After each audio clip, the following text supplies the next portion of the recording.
Yeah, absolutely.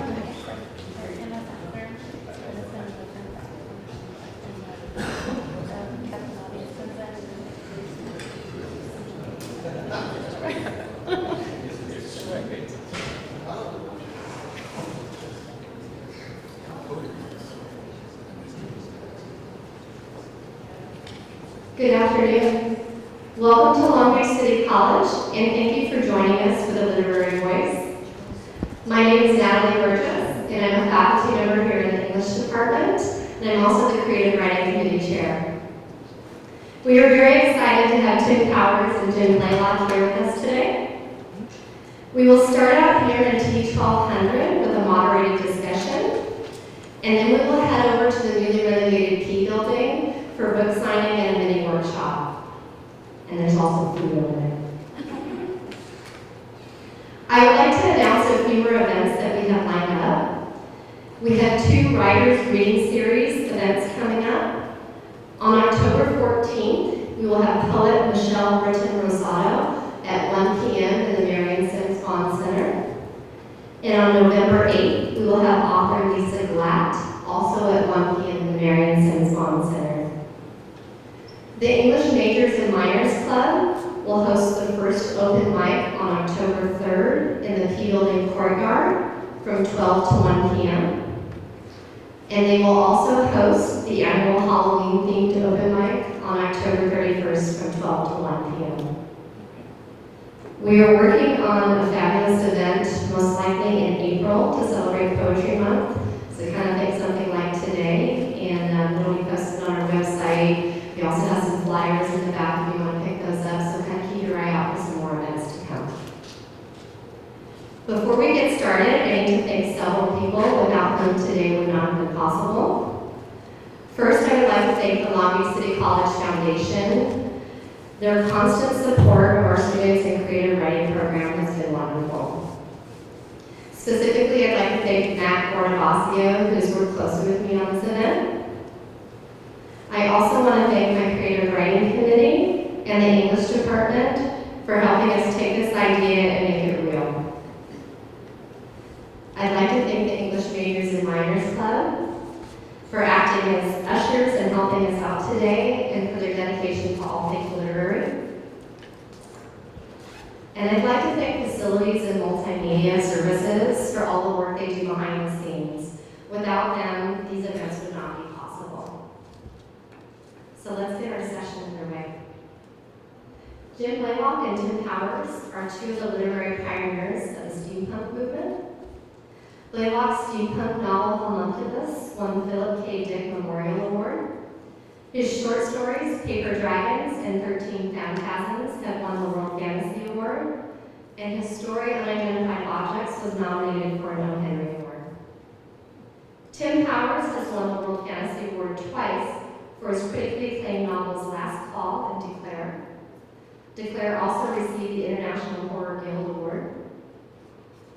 His book, The Anubis Gates, won the Philip K. Dick Award and is considered a modern science fiction classic. Powers won the Philip K. Dick Award again for his science fiction post-apocalypse novel, Dinner at Deviant's Place.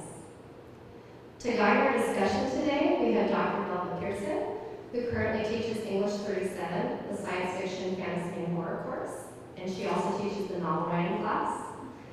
And we have Dr. Hiro Sasaki, who is an avid reader of sci-fi and fantasy fiction, a wannabe writer, and Dr. Pearson's husband. Please welcome these 2 renowned authors and today's moderators.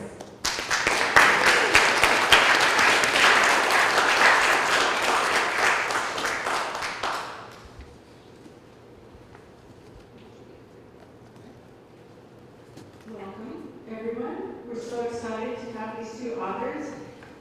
We're going to make the focus of today's talk largely a Q&A session, so I hope you can put your thinking caps on and think of some things you'd like to ask them. But we're going to kick it off with a few questions to start the ball rolling. And my question for both of you to start is, I hope you can tell us some kind of funny story, because I know both of you have written about this in the past. A funny story about how you met, or what kind of hijinks you got up to when you were grad students at Cal State Fullerton.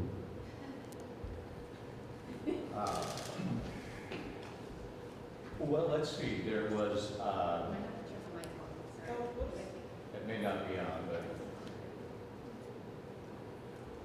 oh yes, of course.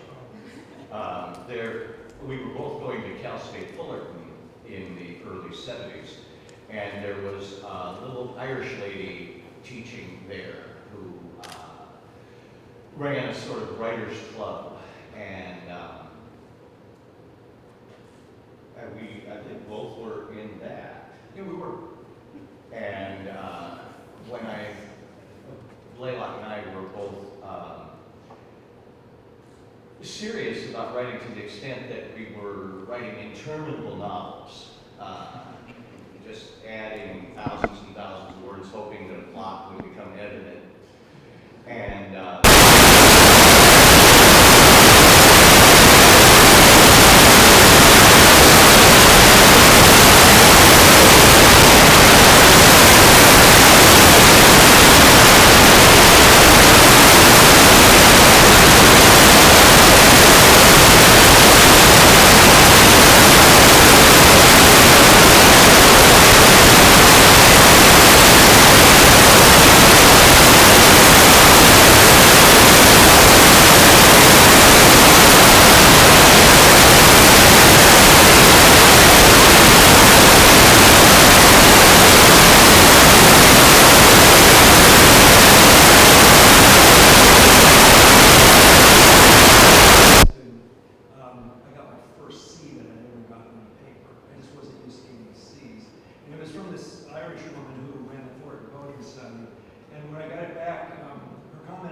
said, apparently you think you're funny. Which I thought was really pretty funny. And then on the last page she said, you know, leave your sense of humor out of academic papers, but come to the Fort Poetry Society on Friday night. So that's what I did. That's so I could be funny there and give them more serious papers. She was tough. yeah. Actually, kind of off track, but she was a brilliant mentor because she knew everything about mythology and literature, and she could always say, you know, without meaning to, you've bordered on this ancient Celtic myth or this Mediterranean story, and kind of let us know that if you want to write, especially if you want to write science fiction and fantasy, you ought to be pretty familiar with mythology, because it's always there as a live wire, and it's useful to plug into it. I'm trying to think of funny stories. I don't know if we drink a lot of beer at her place. I was thinking of a story I think maybe Jim wrote about, having to do with dwarves. You remember that? Well, we did have a habit back in those days of putting oddball things into our stories that we referred to every once in a while as the dwarf dilemma. The only thing is it was kind of metaphoric because it wasn't necessarily dwarves per se, but more, I don't know. Grotesquerie. Grotesquerie, yeah. Which seemed to be kind of an excuse in and of itself for me when I was writing at that time, which was when I was in my very early 20s. And I was sending my stories to Playboy magazine because they were paying $10,000 for a lead story. And they'd reject in a week. Oh, in a week, yeah. Which was handy because a lot of magazines, you know this if you've ever mailed anything out, maybe reject in 6 weeks or 6 months. I'm waiting for a rejection from Narrative magazine right now, and I don't have any idea how long my piece has been at Narrative magazine. Somehow I've got to look, try to get it back. But Playboy would turn them around in a week. And it's horrifying now to think of the absolute crap that I was sending them. The downside of them paying that much money is that they were publishing Gabriel Garcia Marquez and Ray Bradbury and people like that, which meant that there was absolutely no chance that even if I sent them a good story, there was absolutely no chance that they would care about it at all. And it finally dawned on me that it wouldn't be surprising if they actually sent somebody out to the coast from Chicago or wherever their offices were, just to kill me, you Yeah. know, and end this terrible thing. I finally got a great rejection letter though from after I'd been publishing stories for a long time, and I wrote a story called Bugs that had to do with a guy it was his anniversary, and his wife was trying to generate some interest in our guy for this, to have a sort of an anniversary that was a real anniversary, and you know, maybe a little something romantic. And it didn't work out too well. I remember that one. Yeah, but I mailed it off to Playboy because I had my agent do it, and because I happened to know the fiction editor at the time, and I knew she'd read some of my stuff, and she sent a rejection letter to me through my agent that said, could you please tell Mr. Blaylock that Playboy magazine is in no way interested in stories about male sexual dysfunction. And I thought, I bet that's true. I bet it's opposite that they're concerned, you know. Well, there's probably an anthology on that theme you could have sent it to. Yeah. Wow. Yeah, I sold it to a peace anthology, actually. Half the money went to Greenpeace. Not half of my money, but half the editor's money. And so that was kind of interesting. The notion of the anthology was that the problem had to be worked out equitably. There couldn't be gunfights or car chases. There could be gunfights and car chases in the middle of the story, but not at the end. At the end, things had to be made to work in some sort of peaceful way. And I thought that's interesting. So I said that in. Yeah, one thing I've heard people say is, I don't want to submit my stories somewhere because I'm afraid of getting a rejection. And I want to tell them, they don't come to your house. You write this piece of crap. And I know I always found it sort of encouraging to get a rejection letter because you think that's one less rejection letter I've got to get. Which is mathematically correct. It is, in fact, mathematically correct. I think Hemingway got these. But I remember when we were at Cal State Fullerton, they had a school paper, and on the back page they would publish poetry.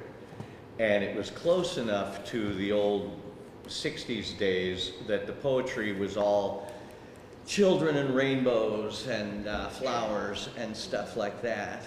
And we decided we could write poetry that would be of absolutely no value, no merit, but would sound portentous. And so one time in the Commons, we decided one of us would write a line of poetry and pass it to the other guy. He'd write a line, pass it back. And when we got down toward the bottom of the paper, we'd bring it to a close. And of course, there was no cumulative meaning. There couldn't have been. In fact, we had a deal that if it started to mean something, we would wreck it. Right. Derail it if it started to show coherence. And so we just said, well, let's send it to the school paper. And we needed a name for our poet. And I said, well, it should be one of those two-word names like Wordsworth, Longfellow. And so we each came up with a syllable and came up with Ashbless. And we had a friend named William, so we made it William Ashbless. And we wrote a bunch of these, and you can't conceive of how worthless these were. But we sent them to the paper, and they published them. Like crazy. So we wrote another lot that was dumber still, and they published that. And then we wrote a third lot, which was even dumber, and they did not publish that. I think the one that, did they publish the Wasteland Bill McDonald's poem, or was that the one that? I think they did, yes. The Little Red Wheelbarrow. Yeah, anyway, they should not have. But, yeah. If you remember that Walter, who was that? Who wrote the Little Red Wheelbarrow? William Carlos Williams, right. We did a sort of improvement on it. But actually, ever since then, when we've needed a name for a character who's kind of a crazy poet, we've used William Ashbless.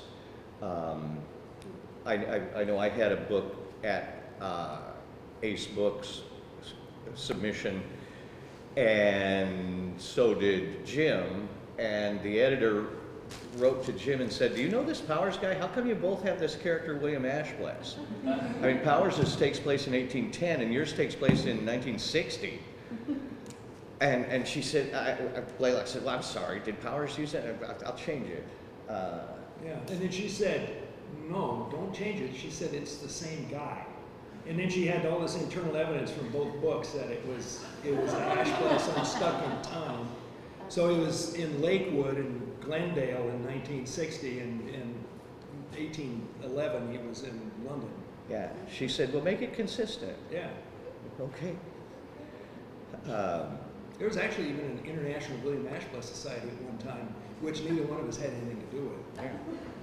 In fact, if you Google William Ashbless, I think he has a bigger article than either of us do. Yeah, which is kind of too bad. Who wrote these things? I have no idea. Yeah, God knows, yeah. But all the while we were sending stuff to editors and comparing rejection letters. I think I started mailing things out when I was 19, and as I say, they were not very good, but they were okay for a 19-year-old, you know. And if any of you guys are 19, I hope I'm not sounding like I'm, putting you down or anything like that. It's just, and this is the really miraculous, wonderful thing. The more you work at it, the better you get. And so by the time I was 25 or 26, I managed to sell my first story, which meant I was rejected for 6 years straight. And, because I love to write, it just seemed to me to be how you played the game, It's like if you're playing basketball, you're going to take a shot once in a while, even though you're not, you're going to miss a whole bunch of them. I missed all of them for 6 years. And then it took me another 3 years after that. I think I sold my first novel when I was 29. So all of my attempts at writing novels were then rejected for a period of 3 years. So I was pretty much bagging rejection slips of one form or another for 10 years. And to me, it was, as Tim said, Ernest Hemingway had 300 of them in a trunk, and so I always figured, well, me and Hemingway. Yeah, and you haven't got up to 300 yet. So. Yeah, I was approaching it pretty fast. Yeah, actually, I think the attitude you need in order to become a published writer is a definition of insanity that I've heard, which is doing the same thing over and over again, hoping for a different result. You've heard that definition of insanity. That's what you got to do. Keep on doing this apparently not only pointless but stupid thing. And eventually, it does get a result. In a way, it's like continually putting a bet on one number in roulette, and it loses. So you put the money on that number again, it loses. And you keep doing this, and eventually you start wondering, I hope that number is on the wheel. But virtually inevitably, assuming you're literate, the number does come up. You've got to look at the rejection slips as building towards something. But that was a long answer to your question. That was a long answer, but a great answer. And do you want to take this question? So here's a writing process question. How do you approach your writing process or discipline, and what do you do when you don't really want to write even though you have a deadline? Do you have ways of tricking yourself into writing? Also related to that, based on what you guys were just talking about, how do you make yourself keep going in the face of all those rejections? I'll just jump in and say that when we were hanging out together back in those days, it was very nice to have a friend who was also trying to publish. Tim was more successful than I was earlier. But it's nice to have somebody sort of pushing you. It's like having somebody go to the gym with or something like that. You have an excuse. And for a long, long time, we had a notion that if we wrote 1,000 words a day, and not by any means 7 days a week, at least not for me, but if I could work, say, 4 days a week or 5 days a week and write 1,000 words a day, it would accumulate into 2 or 3 novels a year. I never wrote 2 or 3 novels a year because there's a whole lot more than just sitting down and writing every day that goes into writing a novel. But that was one way that I did it. It was just plant yourself in the chair and do the work. And you know, these days I do exactly the same thing. This is going to sound hideous to some of you, but it's pretty wonderful. For the last several months, I've been getting up at 5 in the morning and going outside to work. And I've got a nifty little place under a bunch of trees, and all I need is a laptop. And I found that I could focus absolutely immediately. And the first thing I did was I wrote an essay about the possums and all these animals that kept coming past at that time in the morning. There are also a lot of mosquitoes, but that, you know, that's a different story. And I sold that essay about writing outside in the morning to Orange Coast Magazine. I think it's coming out in March or something like that. And it was kind of an excuse not to work on the novel that I was supposed to be working on. Yeah. But, you know, I was very happy with it. And that, so it's having either a certain period of time that you work each day. And I will say this absolutely before I shut up. The most inspirational part of writing is the writing. So that when you're writing, the best stuff is going to come into your mind. And if you write consistently without taking a deadly week off between writing sessions or 2 weeks off, which is plenty of time to start doubting everything you've ever done. If you write on a daily basis or something like that for a set amount of time, I'm going to say 2 or 3 hours, you'll be astonished at how much more facile you are as a writer than if you just, you know, if God help you, if you only have an hour to put in today, by all means sit down and put it in, but it's going to be hard. It's like trying to get a PhD, taking one class a semester, you know? I mean, one of these days you're going to get there, but you're going to have a big long white beard and be walking with a cane. Yeah, I know when I was in high school and college, occasionally at night I would get in the mood and pull out a piece of paper and I'd write chapter 1 and I'd write 2 or 3 pages and put it in the drawer thinking that was a pretty good night's work. And then some subsequent night I would be in the mood again, I'd pull out a piece of paper and I'd write chapter 1 and I'd write 2 or 3 pages. And I'd wind up with a whole bunch of chapter 1 fragments. Sometimes I'd write book 1, chapter 1. So I had thousands of words, but they were just fragments. And it occurred to me finally, you know, if you, every night when you decided to do some writing, continued the thing you had started before, and then the next night continue it some more, you'd wind up with a finished thing. Which was kind of counter instinct because when I was in the mood, I didn't want to look at some old thing. I wanted to start something new. It's a big trick to figure out that you need, it seems obvious, but it was a big step for me to figure out that you need to actually finish something you write. Yeah, and the problem with that is that you've got to figure out what comes next until the thing's done. The nice thing, I used to do those fragments too, and they always ended at a point at which I had no idea what was coming up next, and it was just way too much work to sit around and think about it. And in fact, I think both of us do this. It often takes me 6 months to figure out what my book's going to be about before I know enough about it to start writing. Yeah. And I've discovered that if I don't know enough about it and I start writing, I get to page 80 and I hit the wall. And it dawns on me, I have no idea where this is going. And I've been faking it. And after that happened a couple of times,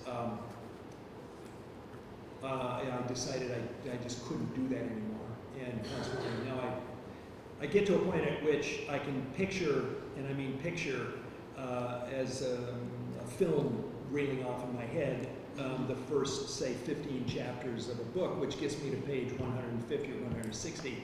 And I almost always then can figure out what's going to go on from there. But it might take me 6 months of weird, sort of schizophrenic conversations with my computer before I get to that point. And that is problematic for me because it seems as if I'm making no progress at all. I don't have 1,000 words written by the end of the day. I've got 1,000 words maybe of notes by the end of the day, which I understand a month from now will not have anything to do with what the novel has become in my mind. And consequently, before I start writing, maybe I have 80 single-spaced pages of stuff, of which a small portion has turned into the germ of the thing that I actually intend to write. So it's kind of complicated. It's easy to say sit down and write 1,000 words a day, but if you don't want, if you have no idea what the 1,000 words is gonna, then you end up with these fragments, I think, that end up not going anywhere. Yeah, not everybody does this, but I really want, if I'm doing a novel, even a short story, I want to outline it first. I want to know where I'm going. It's like you want to drive to LAX. I want to have a map, not just figure, well, it's sort of west, and kind of blunder along. And it's good. It's a good cure for writer's block. I know every morning I would rather do anything than write, especially if there's an old paperback lying on the ground that I've read before and I know it's good, some old Heinlein or John D. MacDonald. I think, oh, I haven't picked that up. And I have to say, no, come on, get some work done. Look, you're open the Word file, get busy. I think, I don't know what's going to happen. I can't think of what's going to happen next. But if I've outlined it, I can think, well, yes, you do. Look, it's right here. Oh, okay. But I find that every day, writing my 1,000 words or whatever is the last thing on earth I want to do. I want to play with the cats. I want to watch YouTube. I want to read an old paperback. And what I find useful is cultivating guilt and fear. Try to convince yourself that if you're not getting your writing done, you have no right to oxygen that other people could use. I think, oh, Powers, you worthless pig. What excuse you got to be here? Well, I wrote some books once. That was good then. You got no excuse now, unless you get busy and do your 1,000 words. And I've heard it said that there's two kinds of writers who like to write and writers who like to have written. And I'm definitely one of the to have written. I'm always very pleased with whatever I've already written and have no faith at all in whatever's next. In fact, you mentioned one thing that reminded me. You'll find, and maybe you found already, as you're writing a novel, inevitably halfway through, there comes a point when you totally realize that this thing has no merit at all, that it's absolutely worthless, that if you'd just been shutting your eyes and hitting keys, it would have been as valuable. And you have to remember, you always think this, and it never turned out to be true. And I always say, maybe it's true this time. Keep pushing through that. Yeah, it sounds sort of counterintuitive to say this, but one of the cool things is that never ends. It was true when I was writing and when I was 30 years old, and I'm a whole lot older than that now, and it's still true. And all that means is that if you have these doubts while you're writing, it's part of the program. And the only thing you can do is to, put them in your pocket and save them for a rainy day that is going to come and go about your business, Yeah, just remember, this always happens. Yeah. Just because it seems obvious doesn't mean it's true. Do some more thousands of words and push past it. I suppose one day maybe it'll turn out to be true. Powers, that thing you always was, it happened. Yeah. You did it here. This is going to sound really a little bit nuts to you. You're going to think, well, it's never going to happen to me. But one of the things that's happened to me is that as I get older, I become slightly less, interested in popular culture, for example. I realize that maybe the music that I will have enjoyed most in my life was made 40 or 50 years ago. And somebody's talking about their vlog or something, and I just don't care. And not that I don't care in that particular person's, the acronyms and it's just popular culture. I think that I still have a vital interest in the things that I've always had a vital interest in. I still love to go to the beach, you know. But I think the danger of that for a writer is that you can become removed from your natural readership, who in fact are interested in popular culture or whatever it might happen to be, and then you can slowly, I think, drip to the point at which you're just not communicating with the people you need to communicate with, and that's a danger. I guess the best thing is just don't get old. You know, Yeah. put the brakes Yeah. on. But ultimately, I think in terms of 1,000 words a day, that's 4 typed double-spaced pages on Word, and if you can do that, and then bring it to an ending, then you start another thing and keep doing that, and get it to editors, you will eventually get published. And if 1,000 words a day looks like too much, I know science fiction writer Frederick Pohl said, write 1 page a day. At the end of a year, you'll have a novel. And of course, that doesn't allow for stopping to figure out where you're going with it and days off and whatnot. But the thing is, if you can keep the wheel turning even very slowly, you'll get there. The trick is, don't wait for those nights late at night when you've had a few beers and you're suddenly inspired and you write a whole bunch and then nothing for a week. Nothing wrong with being inspired, but you don't want to wait for inspiration. A lot of times, stuff I've written in kind of a white heat where I think, wow, this is just, brilliant. This leaves everybody behind.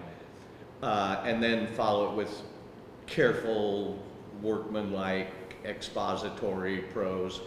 Looking back, I find that the inspired stuff really pretty much has to go, but the dutiful, workmanlike, expository stuff turns out to work fine. So the trick is to do it steadily, do it a lot, keep putting one more brick on the structure every day or at least every week, and not wait for when you're in some kind of Percy Shelley frenzy. Well, let's not wish that on anyone. That sounds terrible. The Percy Shelley frenzy. Did you guys see the news that Mont Blanc is possibly collapsing? Sort of depressed me after reading Frankenstein for so many years, and it's such a key feature of the landscape. But that's a side note, so I'll leave it to the side. You've described a writing process that sounds fraught with self-doubt, but also is very disciplined. How do you adapt that when you're writing something together? I'm very interested in that. We don't very often collaborate, but we have on a number of short stories in the past. I find I have less self-doubt because I think if I write a bunch of stuff that's junk, Powers will fix it up. Yeah. And if I shoot, I just write it down and laughing and send it to him and wait for it to come back in better shape when I send it out. It works out well. Yeah, same from this end. I think, if that paragraph is a little stupid, yeah. In fact, if Blaylock doesn't cross it out, then it isn't too stupid. And it's a kick to be able to write 3,000 words, pass it over, and when it comes back, it's now 6,000 words. I think, wow, how cool. And so what we do is we pass it, each do, say, 3,000 words, and pass it to the other. And even though we agree ahead of time on what it's going to be about, always when you get it back from the other guy, you see he's taking it in at least somewhat divergent direction. You think, okay, it never would have occurred to me to do that, but let's go with it. And so I'll kind of bend it in some other way and send it to him. And no doubt he's surprised and thinking, it hadn't occurred to me that would happen. And then the trick is know when it's finished. Usually one of us will say, okay, you know what? It ended here. You went on past it, but in fact it ended here. And then, it's fun because you don't exactly think this, but in the back of your head is, well, if somebody says it's stupid, I'll just say, well, that was Blaylock's part. Yeah. My part was great. It's nice to have, sometimes, as we all know, when you're writing, you're just not feeling very inventive. If you're collaborating, the other person can be inventive and you can, profit from that too. It does take more time, however, to collaborate on a story. Also, I can't think of more than one or two other people in the world that I would ever voluntarily collaborate with. You really have to be on some sort of similar wavelength, I guess. And I would be terrible, for example, in a writer's room trying to come up with, a sitcom story or something like that. Yeah. Because I can't do that kind of collaboration. I just, I really need to, I'm much more controlling. And I think a lot of fiction writers are that way.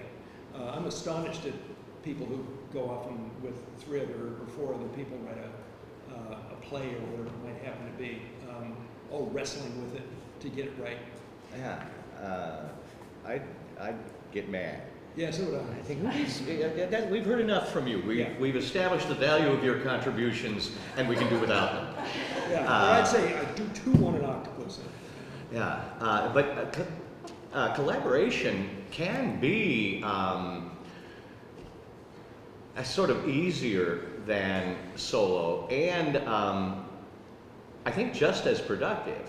But as Jim says, you do have to find somebody who is close enough to your own attitudes toward fiction and everything, so that neither one of you is going to diverge too widely. I could picture collaborating with somebody and they'd say, now I want to have, I don't know, aliens shaped like rabbits come in. And I think, well, no, we're not going to do that. He said, well, you're not the boss. I have 50% vote. I said, well, no, you don't, as of now. As of your aliens, no. I could picture it leading to fights. You have to be confident enough in your co-writer to trustful enough to say, okay, that hadn't occurred to me, but okay, let's try that out. And there have, I don't know if people have read any novels by Larry Niven and Jerry Cornell. And if not, yeah, great stuff. Lucifer's Hammer, Footfall, great books. And they're better collaborating than either of them is solo. I mean, they're both good writers, but when they're collaborating, they're a great writer. So if you can find that, that would be, actually, I think some of our short stories have been great. At least a couple have, I think at least one has been shortlisted for the World Fantasy Award. Oh, that's true. Yeah. Yeah, I think I got a call from the Pulitzer Committee one time that I hung up on. I don't need that kind of glory. That's a lie, actually. We don't want to take up all the time with our questions, so I want to turn the mic out to you guys and find out if anybody has questions in our audience for them about writing or science fiction or fantasy, anything else.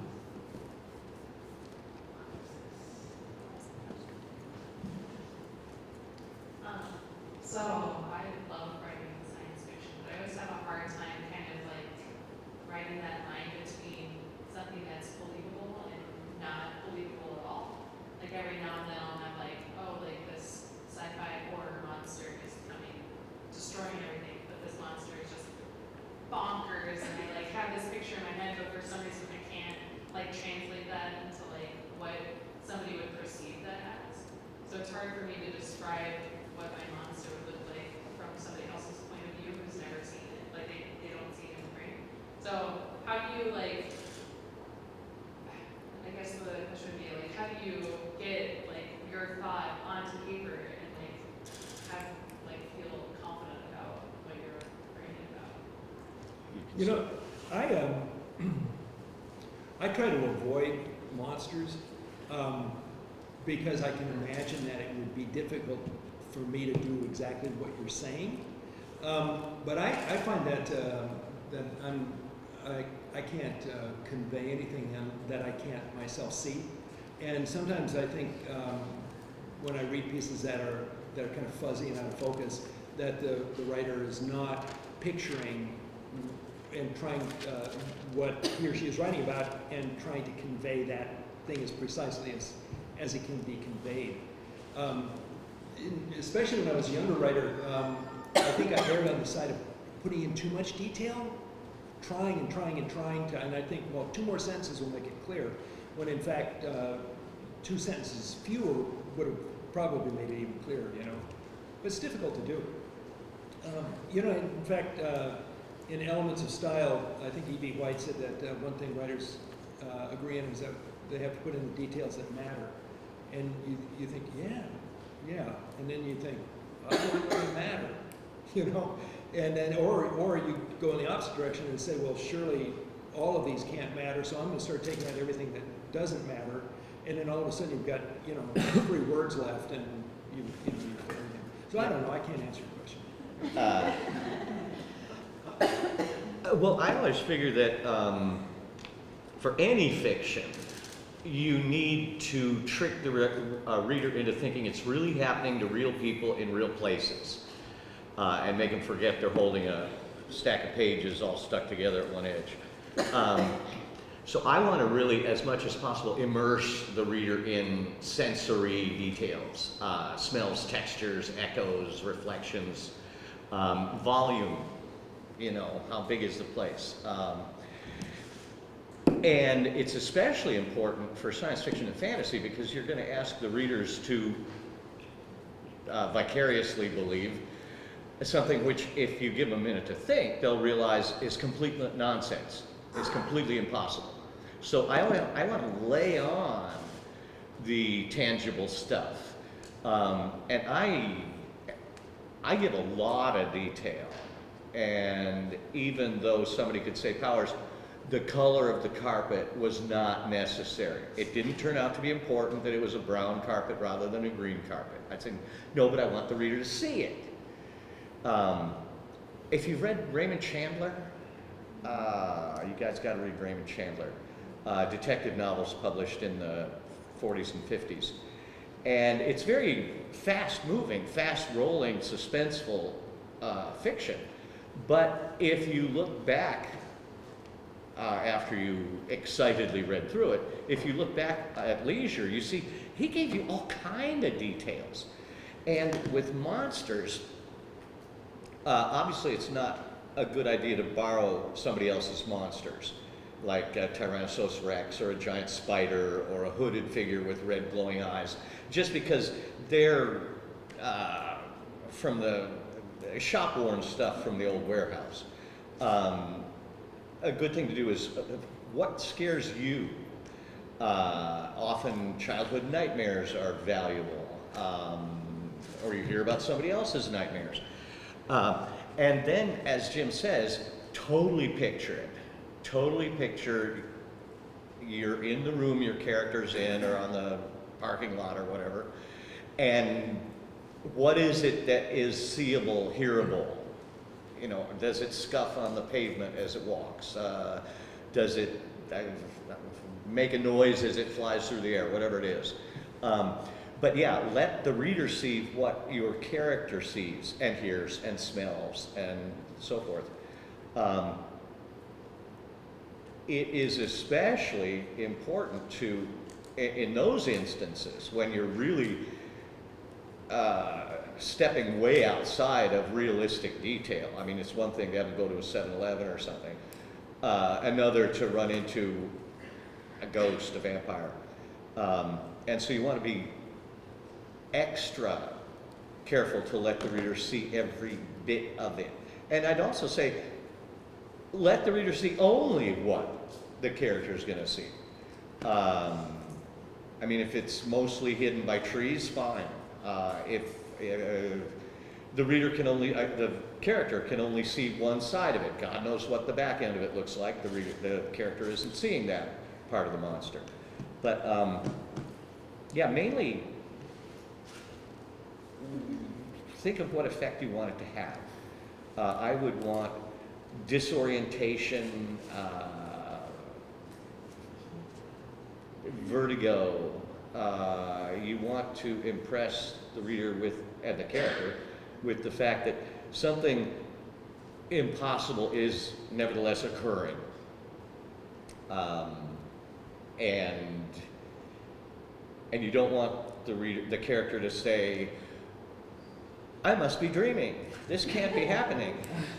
Because if, in fact, some kind of monster were to walk in through the door there with like 6 heads and whistling, you would be real surprised, but you wouldn't say, I must be dreaming.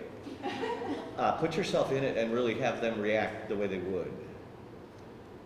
In fact, I've noticed at home when I'm at my desk, if there's a sudden loud noise, like a gunshot or something from out on the street, the cats all look at me. And if I just go on typing, they think, oh, it must have been nothing. But if I leap up in a panic, they run around the walls and pull books down and stuff. And in fiction, if the writer tells me something happened, but the characters don't react as if something happened, I don't run around and pull books off the shelf. You got to picture it really happening. What would really occur? It's one thing I have against magic realism, which I think consists almost entirely of the book 100 Years of Solitude. At one point, Remedios the beauty floats away to the sky while she's hanging out laundry. It takes her about a half hour to get so high up that you can't communicate with shouting, and she carries all the laundry away with her. And people say, well, where's Remedios? And they say, oh, she floated away to the sky. Oh, okay. They're not surprised. People in magic realism aren't surprised. It's like my cats look at me and I don't leap up, so they figure nothing happened. Be sure your characters react the way people really would when the supernatural thing intrudes. Long answer to your question there. So John Gardner, who is a really great writer, wrote a book called The Art of Fiction, which I really suggest you look at. And he said that a story should be a continuous waking dream for the reader, and that the worst thing in the world you can do is wake a reader up. And he said anything that destroys plausibility, like for example a character not behaving like people actually behave, even sentence errors. There are a number of things that can wake the reader up. And he said that in order to do that, the writer has to be picturing everything, and that he has found, after having spent a year and a half or 2 years within the world of the novel, that the world of the novel has become more authentic to him than the world he's actually living in. Because he spent so much time there picturing everything so carefully. I thought, that sounds completely nuts to me. But I understand entirely what it means. Yeah. I don't think that you can make this thing a sort of a technicolor lucid dream without being able to see it yourself. You just can't do it. And I have to say it's tempting sometimes to write hastily and not take the time to picture what you're writing, but that rarely works out very well at all. Although, excuse me, I have to say that there are plenty of times that I've written chapters, for example, that I wasn't picturing clearly enough, but I catch it the next day, or I catch it the next week, and then you go back and you fix it. And in fact, I'm going to say that there are first chapters in my books that I probably revised in some way 40 times, trying to get it right, you know. Something I did not do when I was mailing off goofball stories to Playboy magazine. I wasn't picturing anything. I just thought I was so good with words I could just be goofy, and they'd say, "Oh, let's send $10,000." That was my great dream. Yeah, as apparently John Gardner said, you need to completely picture the scene your character is in. Like I've found it useful to go to Google Images. If you have a scene taking place in a warehouse, put in warehouse, Google Images. There'll be a whole bunch of pictures of warehouses. And you can say, I liked a bit about the stack of tires there, or that crane or whatever the hell it is in the corner, or how the hole in the floor, apparently maybe you repair cars there, God knows what you do. But it's an actual place. And I have found that when I'm doing first drafts, the moral of this is, when I reread my first drafts, I realize that they're lifeless, leaden, pedestrian, uninteresting. And I at first think, oh my God, you know, what's going wrong with you? And I have to remind myself, no, first drafts are supposed to be leaden and lifeless and uninteresting. So if you find your first drafts are that's good news. They're supposed to be.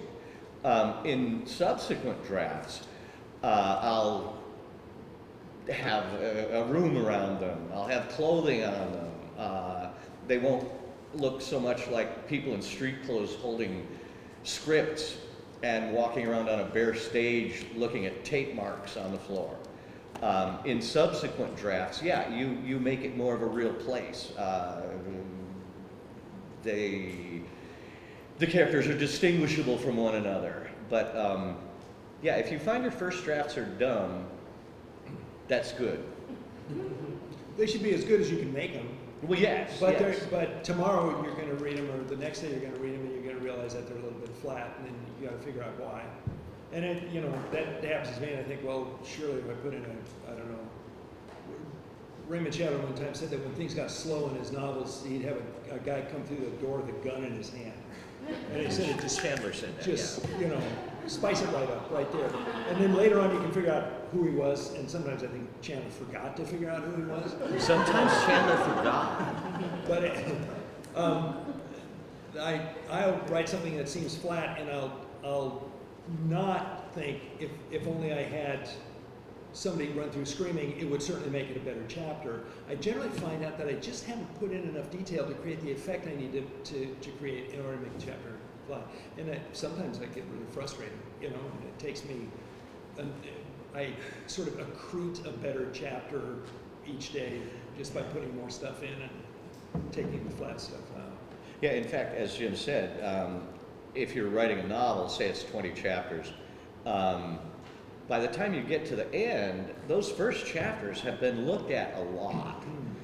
Because I usually, during the course of a novel, several times go back to the beginning and read through up to where I am to make sure I didn't drop some hints accidentally that need fulfillment, or forgot to put in hints that are going to pay off later. And so by the time I'm at the end of a book, the first half has been really polished and rewritten a lot. And I have to tell myself when I finish, okay, these last few chapters look perfect to you right now, but they haven't been gone over. They aren't going to look perfect to you in a week. So don't send the manuscript off right away. Always good advice, by the way. Let it sit and then look at those last few chapters again, and ideally again, so they can get the same degree of polish you inadvertently gave the first lot. I say do that with a poem or an essay or a short story or whatever it might happen to be. Throw it in the drawer and let it sit for however long, and then pull it out, and you'll see things in it that could be improved. I've had editors buy things from me and say, you know, this part of it seems like it's not working quite as well as it should. And I'll think, yeah, that's because that's the second take instead of the 10th take on that part of it. Yeah. You know? And then you can see your way clear to In fact, you have to resist this. I don't know if this is good advice or not, but I find I have to resist the inclination. You finished a novel. I think, I want it out of the house. I want it gone. And you really do want it gone. Oh yeah, you want to clear the deck. And you think, no, sit on it for a week. I don't want to sit on it for a week. Shut up, sit on it for a week. Which often I find is part of missing deadlines. I've sometimes heard writers say, well, you know, I got a contract for the book. I got an advance check. And I got a deadline next August. and they say, by God, you know what? I made the deadline. I got the book in, I emailed it at 11:59 on the last possible day. And for that previous week, I slept 3 hours a night and I was doing 5,000 words a day, but by God, I got it in. And I want to say, would it be a better book if you took another month? Because the answer is obviously yes. And they go, oh, I could probably. I think, well, then you shouldn't have sent it in. I always think when I miss deadlines, which I often do, I always say, you know, at least at my house, that book is going to be underfoot for the rest of my life. And I don't want every time I move it from somewhere to somewhere to think, oh yeah, that's the one where the ending is rushed. For some reason I can't remember now. But again, I remember it could have been better. I forget why. I don't want to let it go until I can't see any possible improvement. Yeah, it's absolutely perfect. And of course it's not. I mean, there are improvements, and if I reread it 3 years later, I will see things that could have made it better. But at least at the moment, I thought, yeah, that's unimprovable. Go ahead and send it. It's 3 months late. Well, who cares, you know? So it's 3 months late. This is bad advice. I don't know if you should be listening to it. I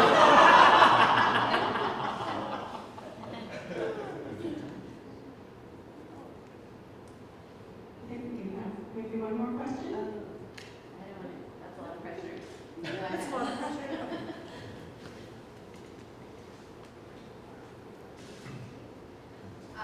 So currently I'm struggling between creativity and efficiency. So do you find that your work is heavily adopted writing physically by hand versus on the computer? Because I find like I get a lot more of myself when I just free flow write, but then I go back and it's total crap. Versus when I actually write on the computer, it's easy. I don't make such a big mess, but I don't feel it's like that's working.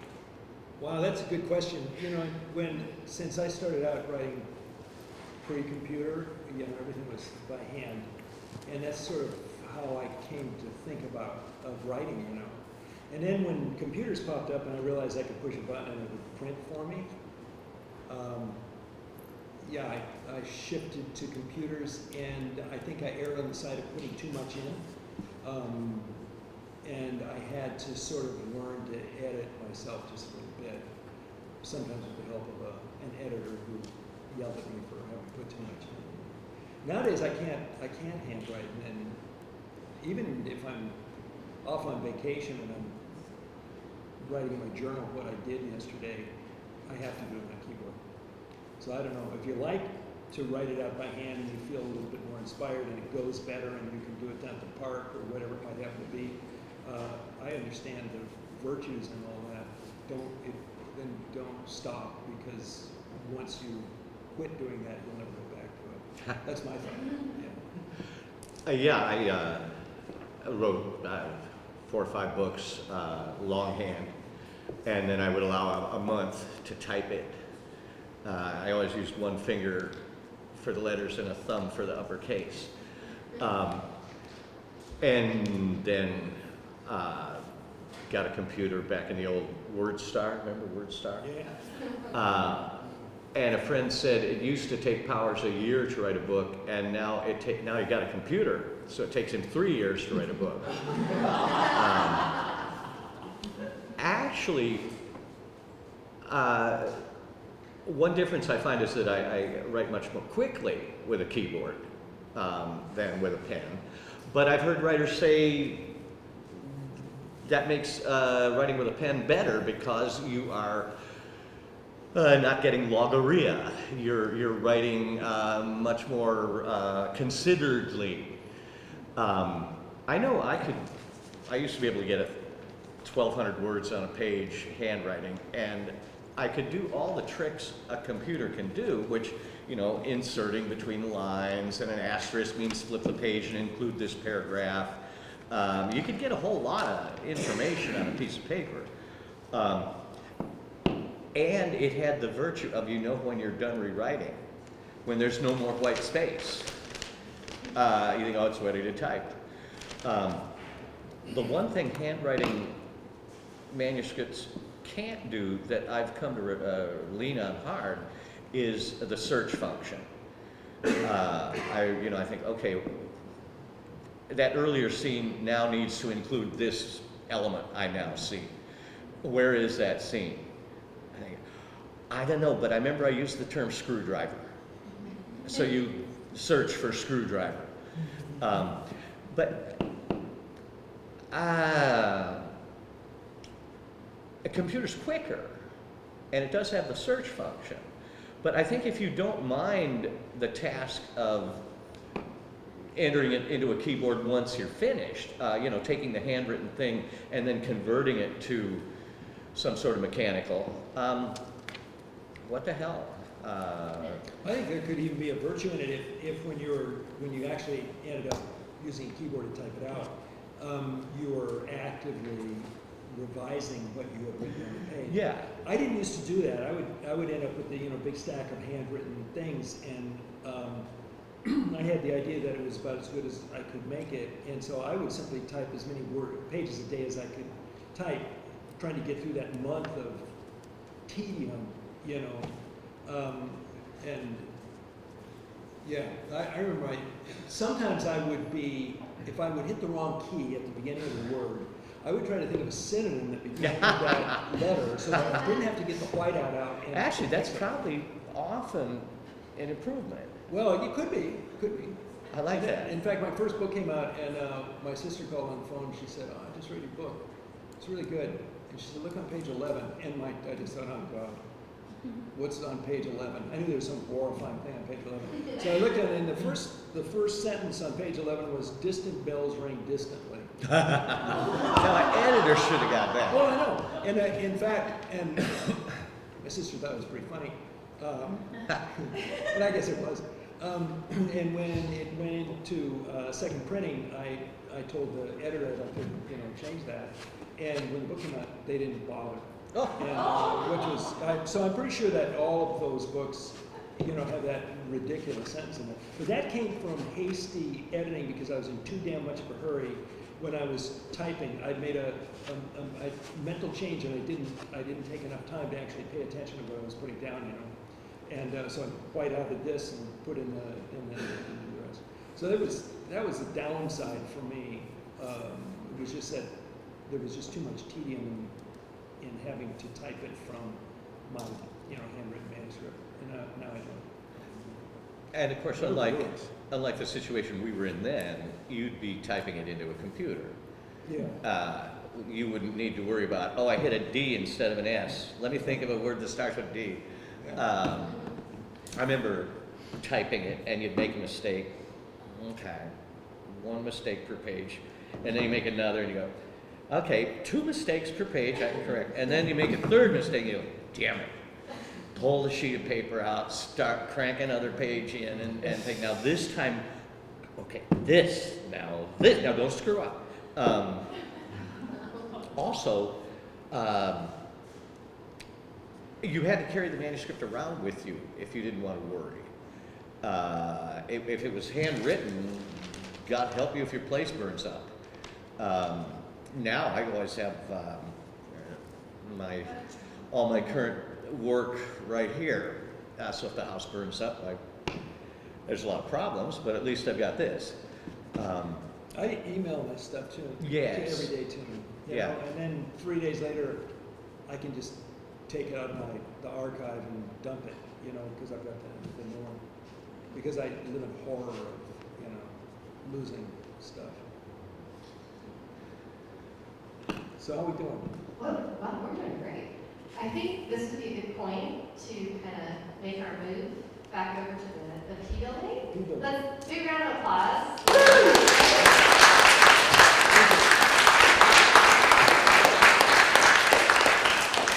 So we could probably head over as a group. We've got some signs, but we'll go over to the P building.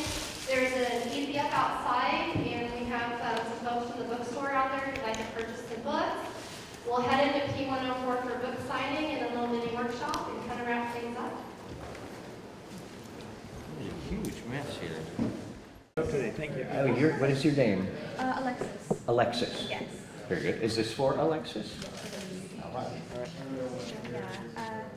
believe that I have skimmed through Stranger Tides before. I'm actually a fan. You're sorry? I have read through Stranger Tides before. I am actually a fan. I didn't recognize you at first. I apologize.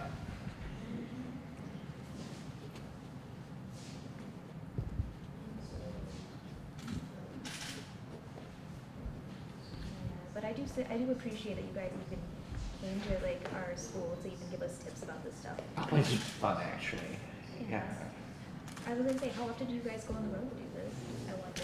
How often How often do you do workshops like this? Nearly never, really. We do one at Celtic Fullerton 6 months ago. Before that, it was probably 3 years. Yeah, So naturally, I just infrequently. figure, you know. I do teach one day a week at a high school of the arts in Orange County, and that's kind of fun, especially one day a week. It doesn't get tiresome.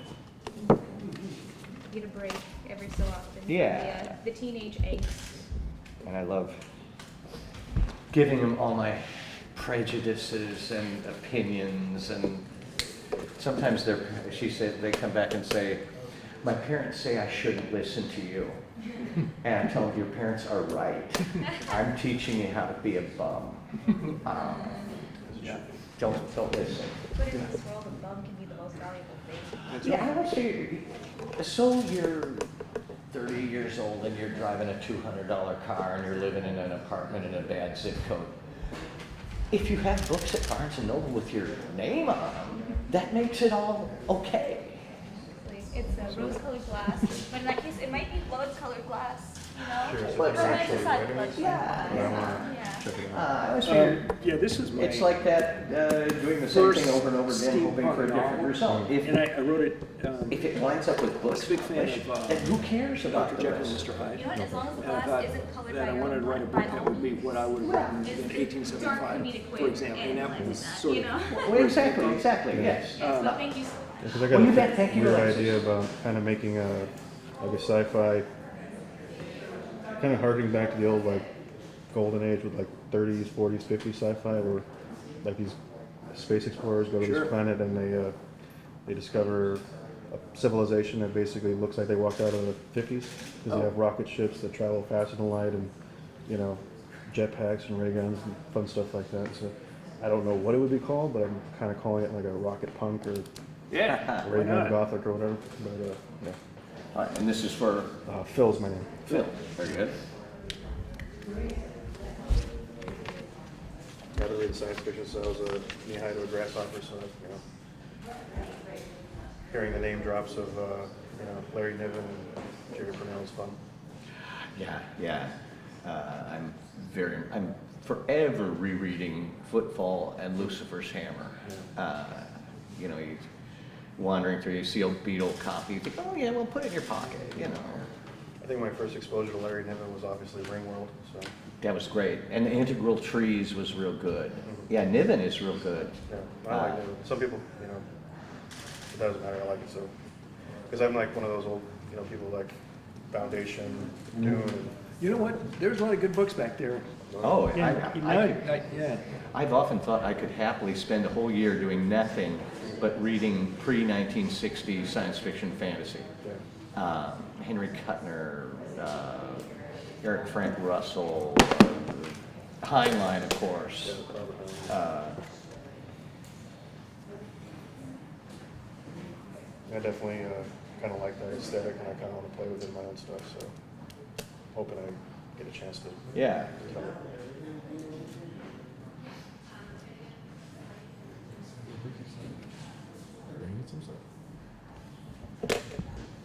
I got to work, so I wanted to get you guys'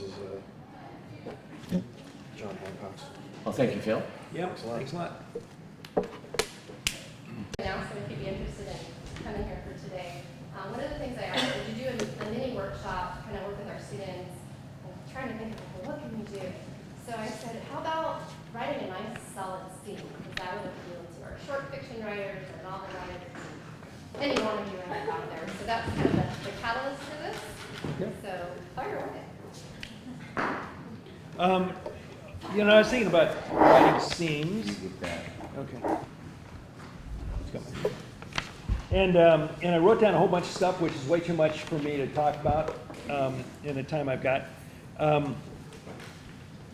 Also, we already talked about a bunch of it, since what I have to say about writing scenes is that they have to be particularly detailed if they're going to have any authenticity or create the kind of tension or atmosphere that you want in your book. That being different probably for each book you write. It occurred to me that sometimes, that many, in my own books, many times a chapter will consist of only a single scene. If that happens to be the first book of a chapter, then the scene has to provide setup for the entire book, which is to say it has to introduce, to some extent, the setting. It has to introduce the characters, and not just that it was Joe and Betty and they look like this and wore these kind of clothes. I mean, who they sort of are as people, which means they have to become engaging in some manner. And also, it should at least hint at the problem of the novel. If you've got a first chapter that's only about, let's say, character, you're probably in trouble. In fact, I think Tim made this up. I kind of refer to it as the two things rule and pretend that I made it up. But basically, the rule is that every chapter's got to do at least two things. And in an early chapter, jump-starting the plot, revealing the trouble, even if it's just a weird phone call or something, is sort of mandatory. It's also true that some chapters can be multiple scenes.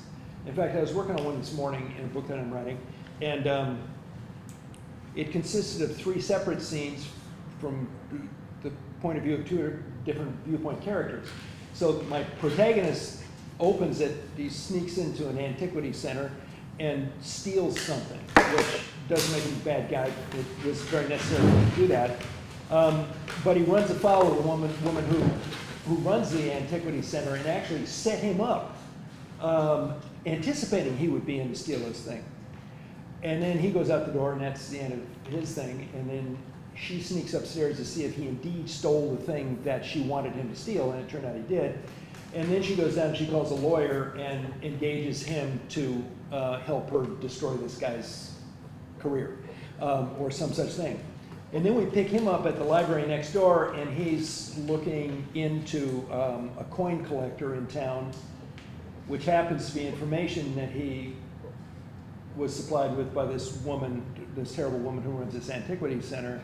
And the scene ends with him calling on the phone, getting somebody at the other end at the coin collector's shop, not knowing that it's a person he shouldn't be talking to. So, so there I had 3 distinctly different viewpoint characters and 3 chunks that were separated by little page breaks, basically. What goes into a chapter, as far as I can see, is whatever has to go in that chapter in order to further the plot of the book. Always keeping in mind in any given scene that everything must count. Your characters can't stop off at Burger King for a Whopper because they're hungry. That's something that I don't do it anymore, but I used to. That I did a whole bunch of things today. None of them were motivated, aside from, let's say, getting in the car and driving down here with plenty of time to spare because I needed to be here. That's most motivated. Tonight I'm going to be motivated to go out to Kelly's Bar in Placentia with my sons because it's my son's birthday. That's tonight. That's tonight, yeah. It's going to be fun. I'm impressed you can do 2 things in one day. Your character, however, cannot go to Kelly's Bar just because it's his son's birthday. Something has to happen at Kelly's Bar that furthers the plot of the book, basically. That's, to my mind, that's a rule. So any scene, I think, should have a certain amount of who, what, and when, and why at the beginning in order to set it up. Just like a short story would have that at the beginning in order to set it up, or a chapter in a novel would have that at the beginning to set it up. Even if it's a scene inserted in a novel, it should have that. We need to know whether or not the characters are talking while they're sitting around a table on a space station orbiting Venus, or whether they're on in New York City, on a rooftop. It makes a whole lot of difference to the reader. The reader really needs to know where are we, and yeah. And there has to be enough detail to establish both verisimilitude and ideally the effect that you want to get in the chapter. And the effect is very different, I think, for a science fiction novel than probably for a fantasy novel. Very different again for a crime novel. Good. That's what I have to say. Go ahead. All right. Yeah, as I said last time, it's essential that you make every scene fully pictured in your own head, and then write it. And at that point, you'll think, well, since I had it fully pictured in my own head and then wrote a scene set there, I'm sure I must have conveyed enough so that the reader gets the whole picture of the scene, which turns out not to be true. You have to reread it and note, I didn't let them know how big the room was. I didn't let them know how many people were in it. And so you have to take the stuff you did luckily convey in your first draft and then say, no, let them know of the echoey quality. The sort of raised section in the ceiling with pipes. Pick 3 or 4 details of the scene which particularly point it out, particularly characterize it, and make sure the reader gets those. You want it to be, I always figure I have to make it a real place rather than just a room in my imagination. So as I said, I'll go to Google Images and look for whatever the appropriate mountaintop, parking lot, bar, house, ocean liner, stateroom, the scene will be taking place in, so I can say, oh, that's neat, I wouldn't have thought of that. In fact, a tool that I don't know if people sufficiently use is YouTube. I had a scene in a book once, people on the top of the dome of St. Paul's Cathedral in London. There's a little railing up there. And I'd never been up there, but I wanted to have a scene with my characters up there. And I thought, I wonder what it's like. I wonder how wide the walkway is. I wonder if it's, tar paper or sandpaper. What is it there? Luckily, 1 million people have been up there and videoed it. You want to have somebody at the bow of a square rigger ship in a typhoon. Somebody has done that and videoed it. Whatever you can think of, somebody has put it on YouTube. And so you can get the sights and sounds. You don't get the smells, but you can come up with that. It even works for urban places. You want to have, what's the name of that restaurant in London? Raffles? Anyway, you want to have a scene in a particular, the Savoy Hotel in London. I've never been in the Savoy Hotel. I don't know where the stairs are or what the carpet looks like. Somebody has videoed it. You can go anywhere. And with Google Maps, you can take a virtual helicopter over any spot in the world and then drop the little orange man down into the street, and you can look around 360 degrees. And again, you don't get, in that case, smells or sounds, but you get to see, is the dome visible or is it hidden by buildings in the meantime? I always want to know in my scenes, what is the light source and where is it? Is it through a window? Is it overhead lamps? Is it a candle? Is it moonlight? And once you know that, you can say, okay, the light source is a lamp on the table in the corner. Then you know whatever's happening behind the couch is not visible. Don't have your character see headline on a newspaper behind the couch because the light source is way over there. He wouldn't be able to read it. I also draw floor plans, nothing artistic, no blueprint, but just a square, an extension rectangle with indications of where the windows are, where's the couch, where's the refrigerator. So so that I know if somebody's sitting on the couch here in my scene, they can't see down the hall. They'd have to get up and take 5 steps forward to be able to see down the hall. This kind of thing is really useful for tricking the reader into thinking it's really happening. One challenge that arises when you're doing a scene is probably you have more than one person in the scene. In fact, very likely you have 3 or 4 people in the scene. You got to be real careful that 1 or 2 don't become invisible during the course of the scene. If you tell us there's 4 people in the living room and then you have a couple of them talking for a page and a half, the reader totally forgets the others. Those fade out. So you have to have them at least pour themselves a fresh drink, or nod, or shake their head skeptically, or open a window, scoot their chair back, to remind us, yes, there are other people here. One good thing, if you have to, it often happens in a story that you have to explain something. Peculiarities of a language, anatomy of an alien, the protocols of a foreign government, the workings of a starship. Have it be broken and need fixing, because it won't work for you to simply describe something to us. We'll think, why are you telling us about this? But if you say it's broke and they need to fix it, then it's very natural for you to describe the thing fully to us. Because suddenly the thing, instead of just being a big unwieldy piece of furniture in the background, is what's being dealt with. Jim was talking about starting your first scene.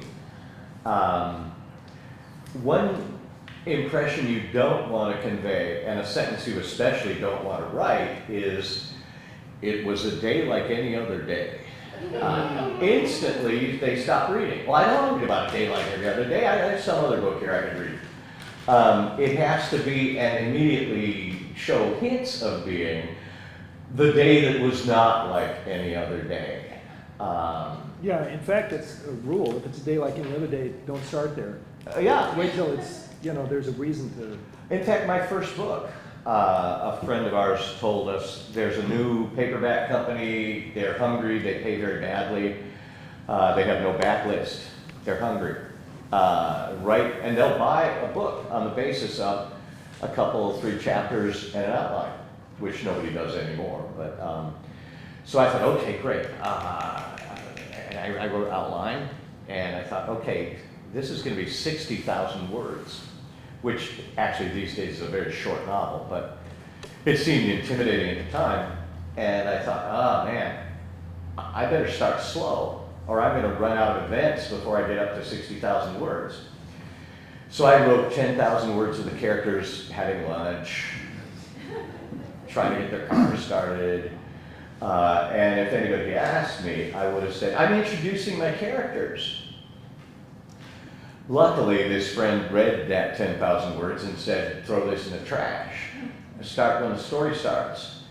I said, but what about introducing my characters? We'll get introduced to your characters as they're dealing with a problem, which is much more effective than getting introduced to them while they're yelling at the cat for vomiting on important papers. People hear that editors will often reject a story after reading only a page or 2. And they think, that's unfair. It got really good on page 5. And page 5 may as well be blank. Nobody's ever going to see it. And so in reaction, a lot of people think, okay, all right, I got it. I'm going to have my first page start with something astonishing. So they have a first sentence like, as I was fishing Albert Einstein's glass eye out of my martini, I looked up and saw that the dancing werewolves had finally arrived. And I think, my God, that's a beginning people aren't going to stop with. but they will stop because it's like there's a train going by at 100 miles an hour and you expect us to grab onto it. It won't happen. The principle shouldn't be you have to immediately grab the reader by the shirt and pull them in. The principle should be don't send them out. Don't push them out. Something quietly enigmatic, something somewhat intriguing. The sense that we have just turned on a remote camera and we're watching strangers doing something that looks vaguely inexplicable. I've often thought that a great first sentence would be just line of dialogue with no immediate attribution. Come over here and look at what he had in his pockets. Because that implies there's at least 2 people, probably 3, and the third one might be dead. It implies that what he has in his pockets is going to be worth looking at and puzzling. And it implies that the person addressed will have some interest in whatever it was that the guy turned out to have in his pockets. It's enough to keep the reader reading. You don't have to drop the floor out from under them. You just have to tilt the floor a little so that they do keep on reading.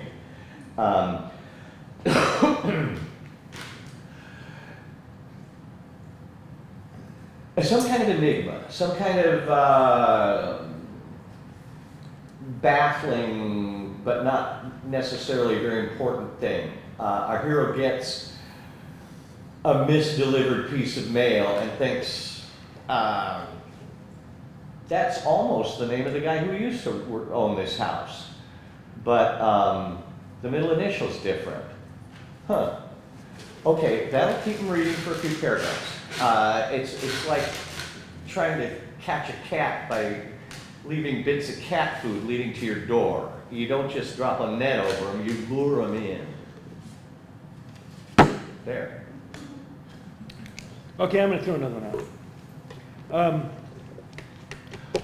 You guys were probably preserved from having to learn the terrible old 5-paragraph method of writing an essay. Anybody remember that? Yeah. Horrifying thing that I helped to propagate in the 1970s when I was very popular. I look back in shame. One of the problems with the 5-paragraph essay is that the formula allows for you to get an A on your essay if you've got 3 developmental paragraphs, for example, that all, in some sense, prove the thesis sentence. There's a flat-out problem with it, however, and that's that if that's what the formula you follow, it's pretty much true that you can generally switch around the position of the paragraphs, the developmental paragraphs, without hurting the essay at all.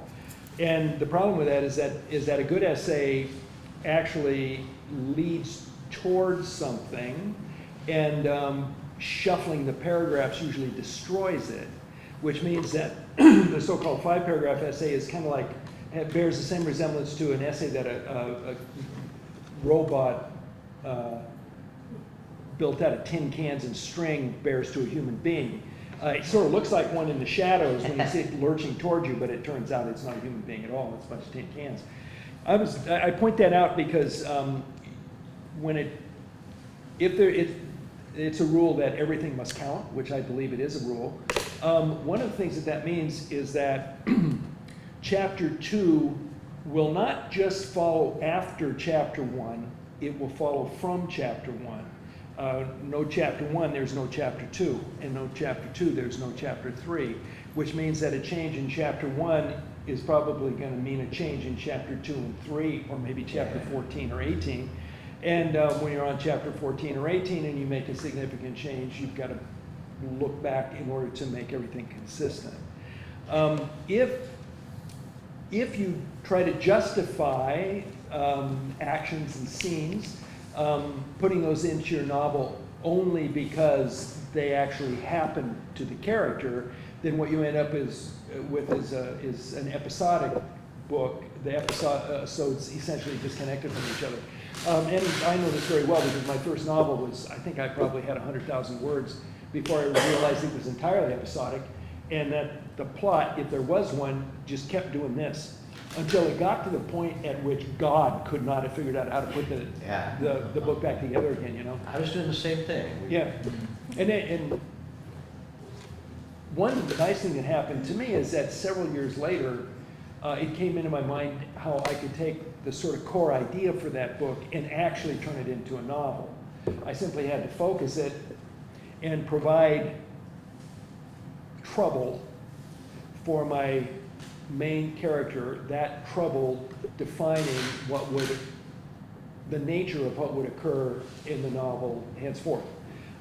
The idea being that whether the trouble is just an enigmatic phone call at the beginning, or whether it's something overheard that gives your character pause, whatever it might happen to be, things will get worse. And by definition, they can't get worse unless there's okay, not quite so okay, worse than that okay, et cetera, until we get to what Aristotle called the crisis of the story, which is that point in the story when things could go either way.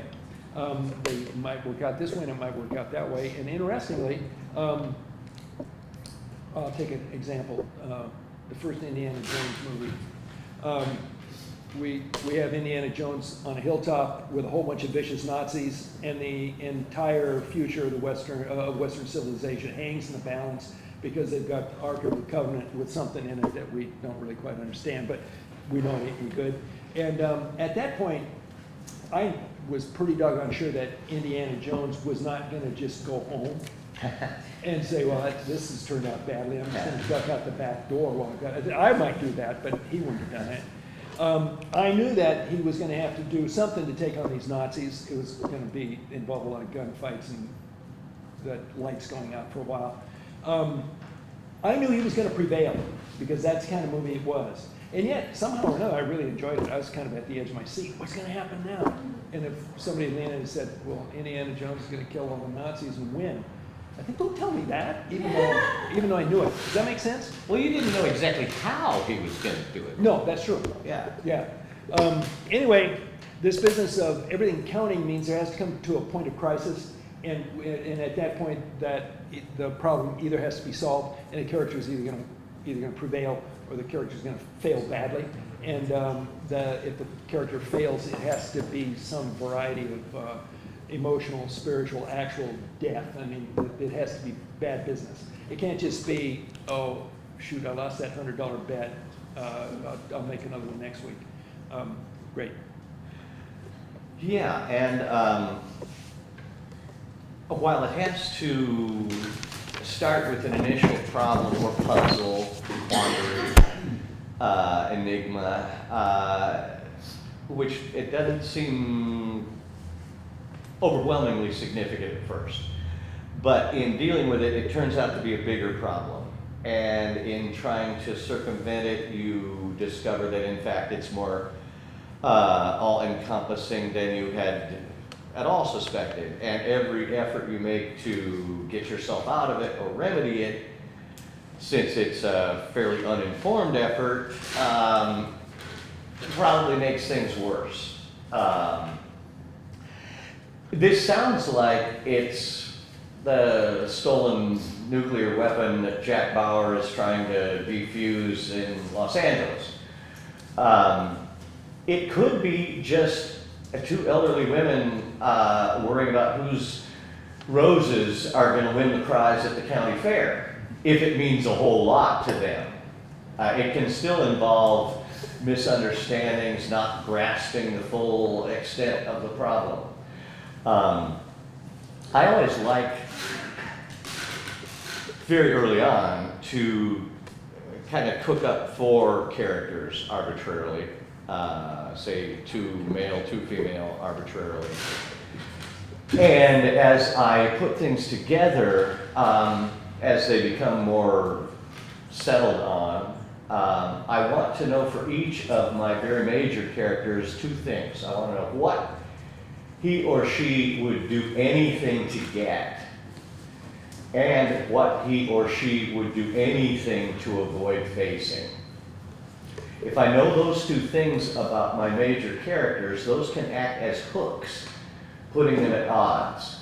Mary can't get what she desperately needs, the one thing in her lifetime she needs, unless she faces the thing she most fears facing, or unless she makes George face the thing he most fears facing.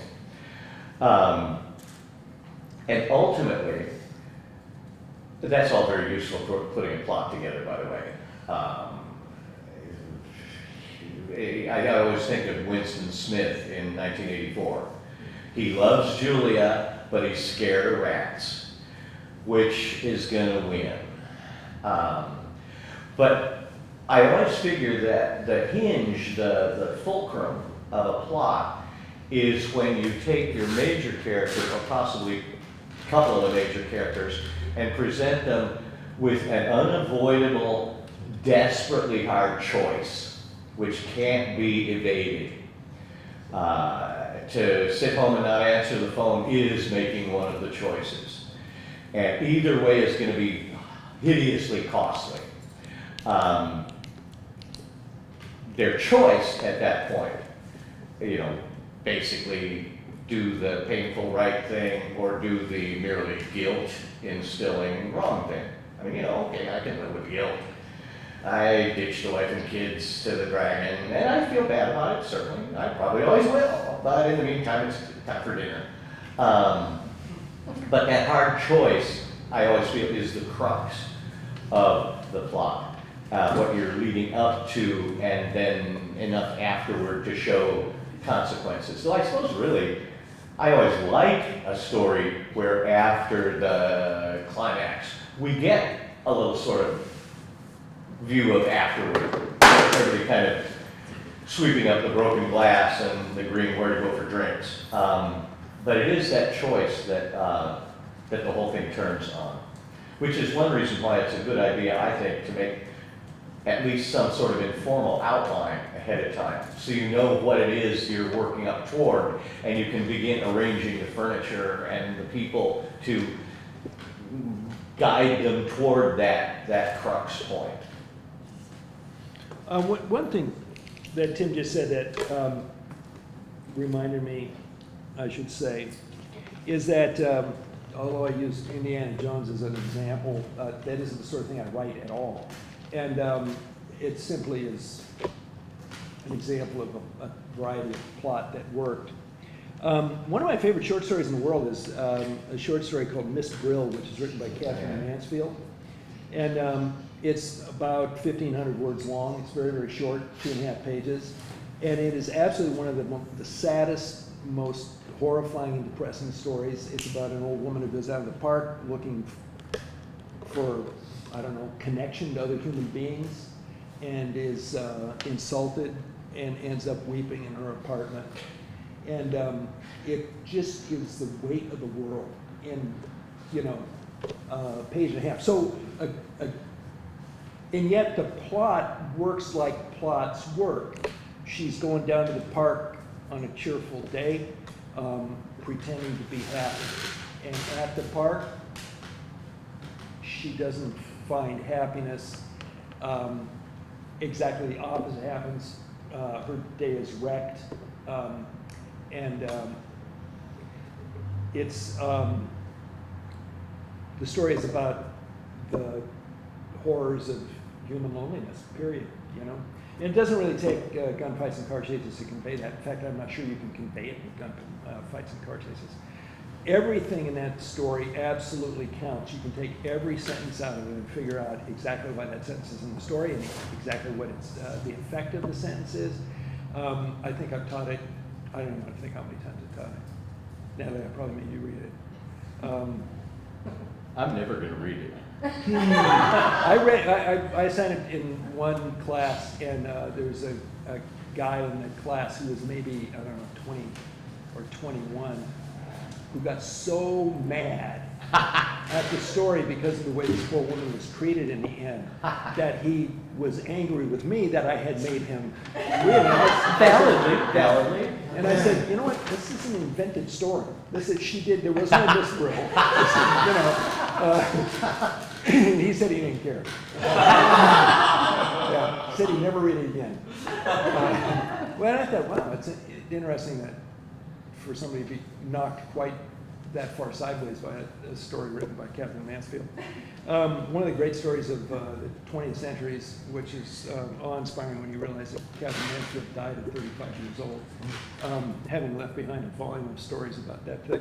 And when her husband was writing a biography of her, he started going through her journals and discovered that she'd been burning stories and novels in the garden that she thought weren't up to par. Which is interesting because I remember when Kafka was dying, he asked one of his friends to burn all of his books, and Catherine Mansfield did it.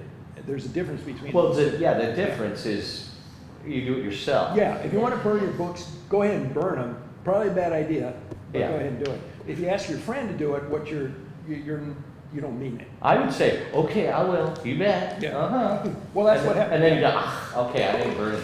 Yeah. Because it would have been everything of Kafka. It would have been the trial and the Yeah. castle. Yeah. Okay, so a couple of things I was going to say. One guy that I work with, he's on the faculty at Chapman. His name's Richard Bausch, and he's really a world-class writer. He suggests to students that you just get rid of the word plot and substitute the word trouble, because plot is always trouble. And if you send your story or your book into an editor, and the editor gets through with chapter 1 and doesn't know what the trouble is, even if it's just a troubling phone call, then there's a problem. The other thing I was going to say, is to, this is something that I'm absolutely certain is true, and it's, if you take literature classes and you're asked to dissect stories in class and sort of do an autopsy on the story, it's easy to lose track of this, because literature teachers really want to talk about the elements of fiction, and they want to talk about theme, they want to talk about symbol and plot and character, as if these are distinct things. But these are not distinct things. They're all the same thing. And it's absolutely vital that you remember that plot and character are identical. There is no plot without character, and there is no character without plot. And that's true of you and I, by the way. I was born into this world with certain genetic predispositions. I had a bunch of really smart literary aunts and grandmothers and mother and etc. And if I became a literary creature because that's the sort of family I was born into, that's great. Someday I'm going to write an essay about the women who turned me into a writer. Maybe they ruined my life. It's kind of hard to say. I don't think so. What I am, as I sit here now, is the sum total of everything I have done in my life. And for your character, what that character is the sum total of everything that character enacts, goes through, et cetera, in all these scenes that we've been talking about. And that's all you got. And consequently, the scenes and the character are absolutely one and the same, and they cannot be discussed and they cannot be considered separately. It took me a long time to figure that out. I think I always knew it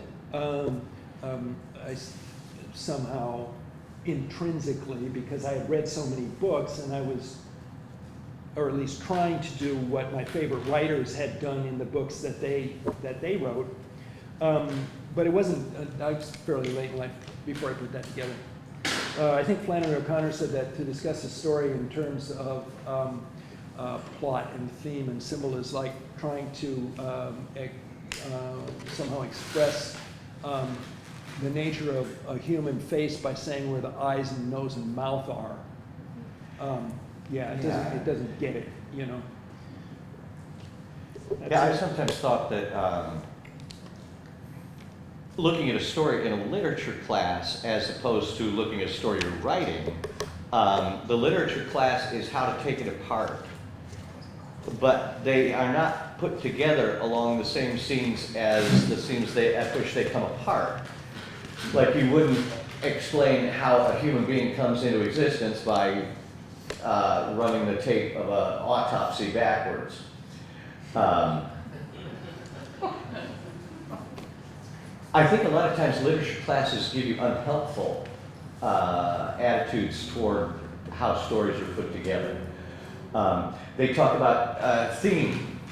What's the theme of this story? Well, it's the theme was racism is bad. Cool. And you get the impression that the author thought, I'm going to write a story where racism is bad. And they set the core statement up and then pile events and characters around it so that the insightful reader can peel all the characters and events off it again and find the core meaning.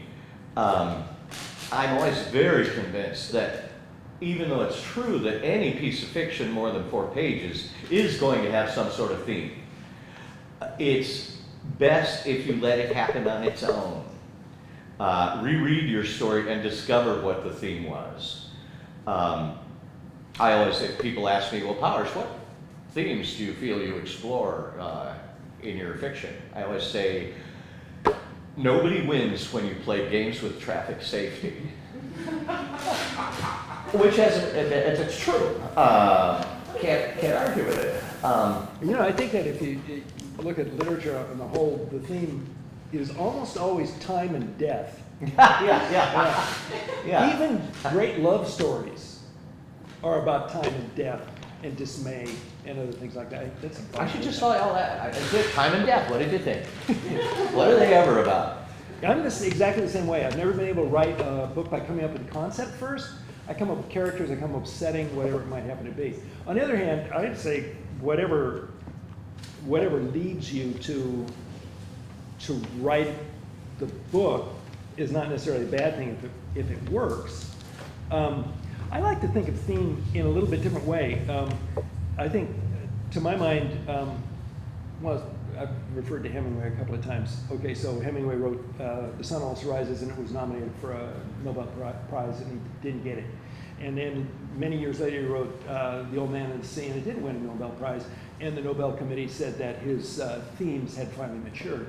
They didn't say the themes are the same in those, and I think what they meant is that his voice and his way of seeing the world, et cetera, had got to a point at which he was, The Old Man and the Sea being, as far as I'm concerned, is one of his great books. Anyway, I'm just going to say something flattering about Tim Powers. All right. Having read most of what Tim has written, I can tell you that there's not another writer on earth who writes like Tim Powers. And maybe there's not another writer on earth who writes like me. Well, I yeah. don't know. It's like Burt Reynolds said, I may not be the best actor in the world, but I'm the best Burt Reynolds in the world. There you go. And so what makes Burt Reynolds distinct from all those other actors in the world, I think, is something that, forget Burt Reynolds. For the writer, it's something that has to do with the writer's sensibilities, the writer's voice, the writer's, what the writer brings to his or her work that's new. It's what makes Mark Twain an utterly different variety of writer than J.R.R. Tolkien, although there's some overlap there for sure. Theme is what is the original voice that a writer brings to the work. That's what I think. Who is that writer? Is the writer's theme, and not what not something that you can write on the back of a postage stamp and then get an A. Would have made a great bumper sticker. Yeah. I'm convinced that the effective themes, the sincere, genuine themes in your writing are going to crop up from your subconscious insistently, but not so as you'd notice. I remember reading a book of mine over again, like to correct proofs or something, and so I didn't really remember it. And I was reading it, and I thought, that's interesting. The book appears to have a theme, who knew, having to do with the value of children. And I thought, that's odd. I don't personally find any value in children. Oh well, if the book wanted to say that, good luck to it. I always, if somebody suggests that they can see this theme working in one of my pieces, I just say yes. Yeah, right. Yeah, sure. Say very true of you. But I think, therefore, it's a mistake to deliberately have a theme. In this book, I'm going to address bad nutrition. People eat cheeseburgers and crap. This book is going to educate them. Sort of like Upton Sinclair, The Jungle. The theme of that was the sausage has nasty crap in it. And you're reading it, like, damn, no kidding. You know, though, you look at a book like that that had a particular purpose that the writer had in mind when the writer sat down to write the book. I have to say that I would fail to write the book if I wrote like that. So maybe Upton Sinclair, maybe that was the only way he could do it. And here's another thing. There was an interesting thing that D.H. Lawrence wrote about Melville. He said that if you read most of Melville's books, Typee and books like that, he doesn't seem to be the guy who would write Moby Dick, which is gigantic. Yeah. And he said that his thought was that Melville, who was a very competent writer, got caught up in the language and in the story he was telling, the whole weird business of whaling and things like that, and it grew into this gigantic, wonderful thing, which was essentially a better book than Melville could write. Yeah. And I like that. Yeah, in fact, I remember reading that Melville didn't write Moby Dick until after he had got hold of an edition of Shakespeare with large enough type to read comfortably. So he read Shakespeare, finally, look, it's readable, the letters are big enough. And having read it, was able to write Moby Dick. But a risk of that is, a risk of the steam business, is if you set out to write with a deliberately constructed theme, it's very likely to be at odds with your instinctive theme, which is pushing up from underneath. One friend of ours decided to write a book espousing feminism. He said, I'm going to write a book that is totally feminist and espousing women's causes. Except that wasn't his core mindset. And so there was this sort of laboriously overlaid structure that he consciously made, but his subconscious was pushing up with all kinds of totally contra-feminist details that he wasn't aware of. And so it's a very jarring book. And so I would say don't have a purpose, don't have a deliberate message. Let that take care of itself. And I always figure when I'm 70, not long now, I'm going to hire a literature major or maybe a psych major to read my books and tell me what my themes have been. And it might be very dismaying. He might say, I'll just tell you over 12 hours. I don't want to meet you in person. It might be anything at all. It might be horrifying. You read, certainly there are authors whose unpalatable core beliefs bleed through into their fiction, so that when you read them, you have to kind of put on polarized glasses so as not to stumble over some of their stuff you don't agree with. Lovecraft, Kingsley Amis, any number of writers. Edgar Rice Burroughs. Edgar Rice Burroughs. If you loved sure. Edgar Rice Burroughs when you're 15, don't try to read them at 25 or 35. That's all I can say. Yeah. Things will become clear. Well, now that's I always fret about that because I loved Edgar Rice Burroughs. I hate to think that if I were to try him today, I'd find him like shallow and artificial. You know, I'm thinking that there are some of my favorite books, like The Moon Man. The Moon Man was a great book. Yeah. Yeah, I'm sure that holds Yeah. up. But I just pull it down and look at the very look at the cover. Yes. And then I put it back and I think, one day I will read this and I'll really enjoy it. Yeah. And then I can hold that in my mind, and it's a really pleasant thing. Well, Are there questions? Yeah. Objections? Offense taken? There are no questions. questions. One thing I want to say though, speaking of Miss Brill, the story about the unhappy woman in the park. I find I get really mad if a story consists of somebody having a fairly bad time and ends with them having a really very bad time. I think I didn't pay to have you make me care about this character, and then you shove him in a sewer. Yeah, it's like when you're watching E.T. and E.T. might Oh, die, and you yeah. see the flower die, and I just thought, if you kill E.T., Yeah, I am going to, yeah, you know, yeah. I mean, E.T.'s alive again. Oh, thank Yeah, you make me care about the little bug man, and then you kill him and shove him in a ravine, and he turns gray, and it's raining on him. Edward Scissorhands, Carrie, the original Carrie from De Palma. The plot is, here's a shy little reclusive person who believes they can't ever have any friends.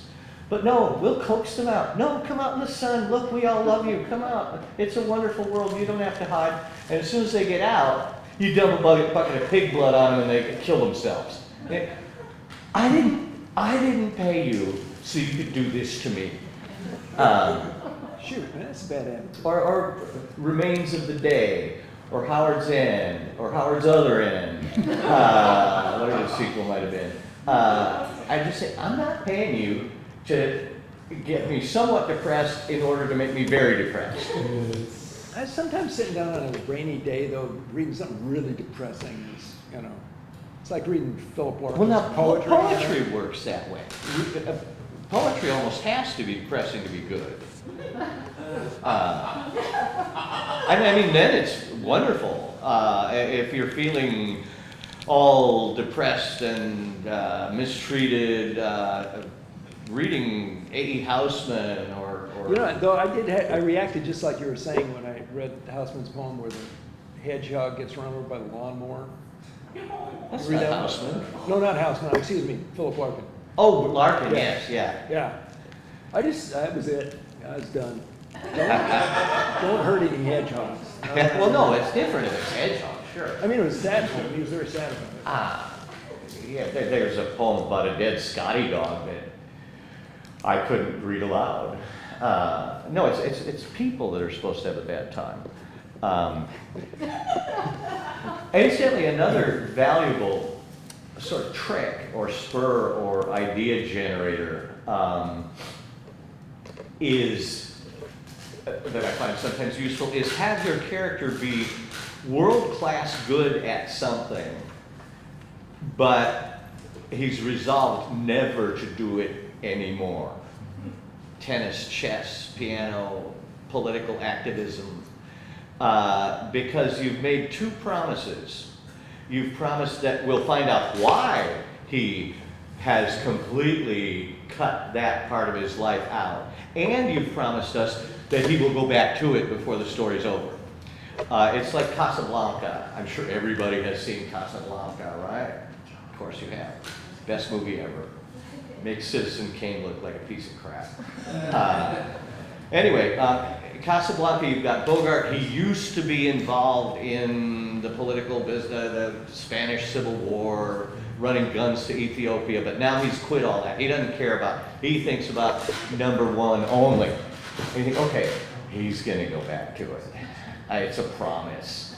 And of course, the story delivers.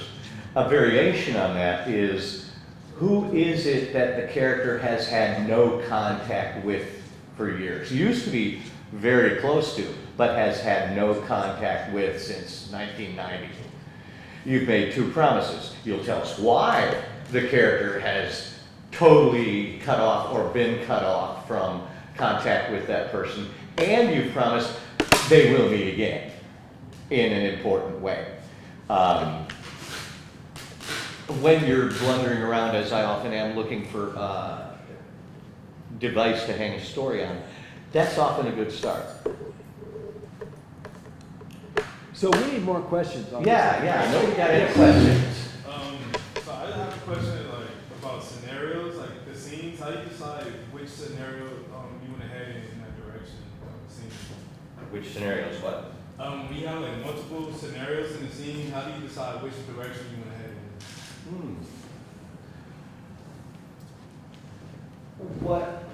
What I do is, if I'm unsure about several ways to approach a described situation, I'll say, let's say it's from this guy's point of view who is concerned with this. And I'll write all the advantages of how that might work, and what he might think, what he might do, and I'll say, okay, stop. Now consider how it would work if we did it this way. Well, you could do this, and it'd be a neat opportunity to do that there, and oh, you could have this happen. And maybe I'll even have a third one. Okay, what if we approach it from this other way? What would be the plot narrative advantages? And I'll write, well, he could talk, he could say this to the kid, or he could have a phone call, etc. Might be good. And then I'll look at all three options and decide, I think that one would be the most useful. So in other words, write it out all three ways, and then pick which one looks best. I sometimes write it out wrong and figure out later. I remember one scene I wrote in which a particular character was going to, at night, creep along the side of this bar and peer in the window and see this odd religious ceremony going on.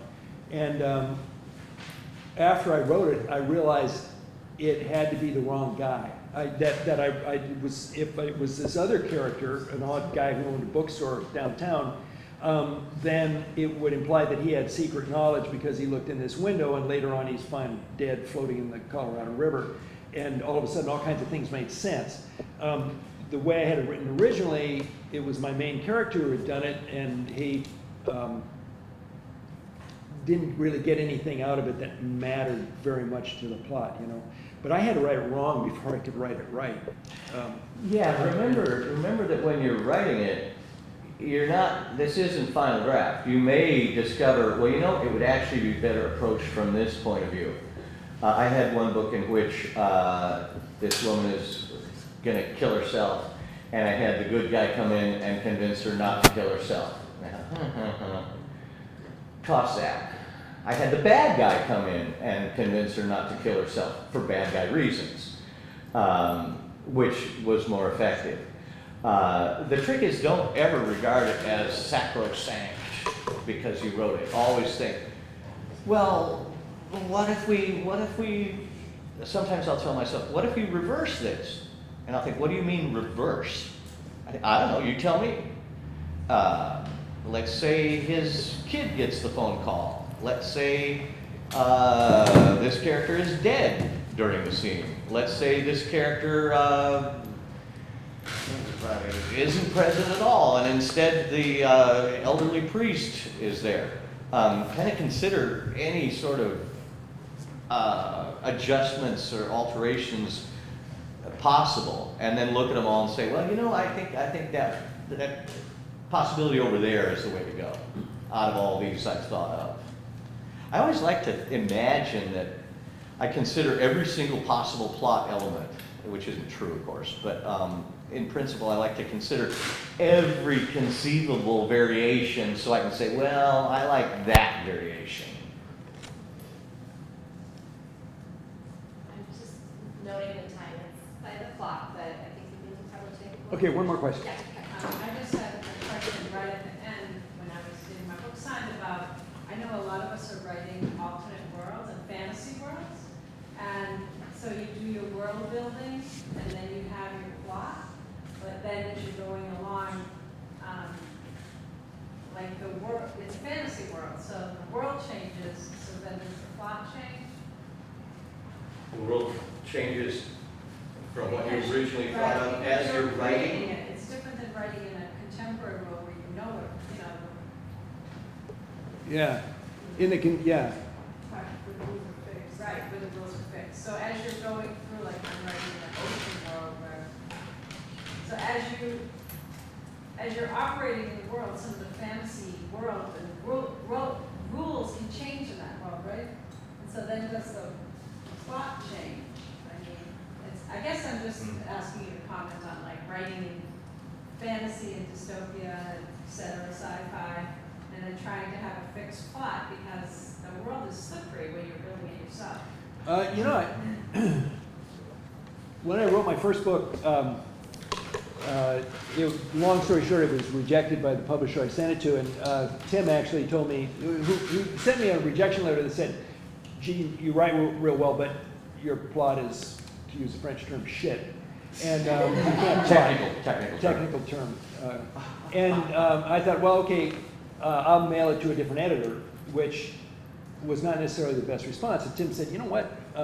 Send this editor a letter saying, thank you for saying that I'm a good writer, but could you work with me to make the plot better?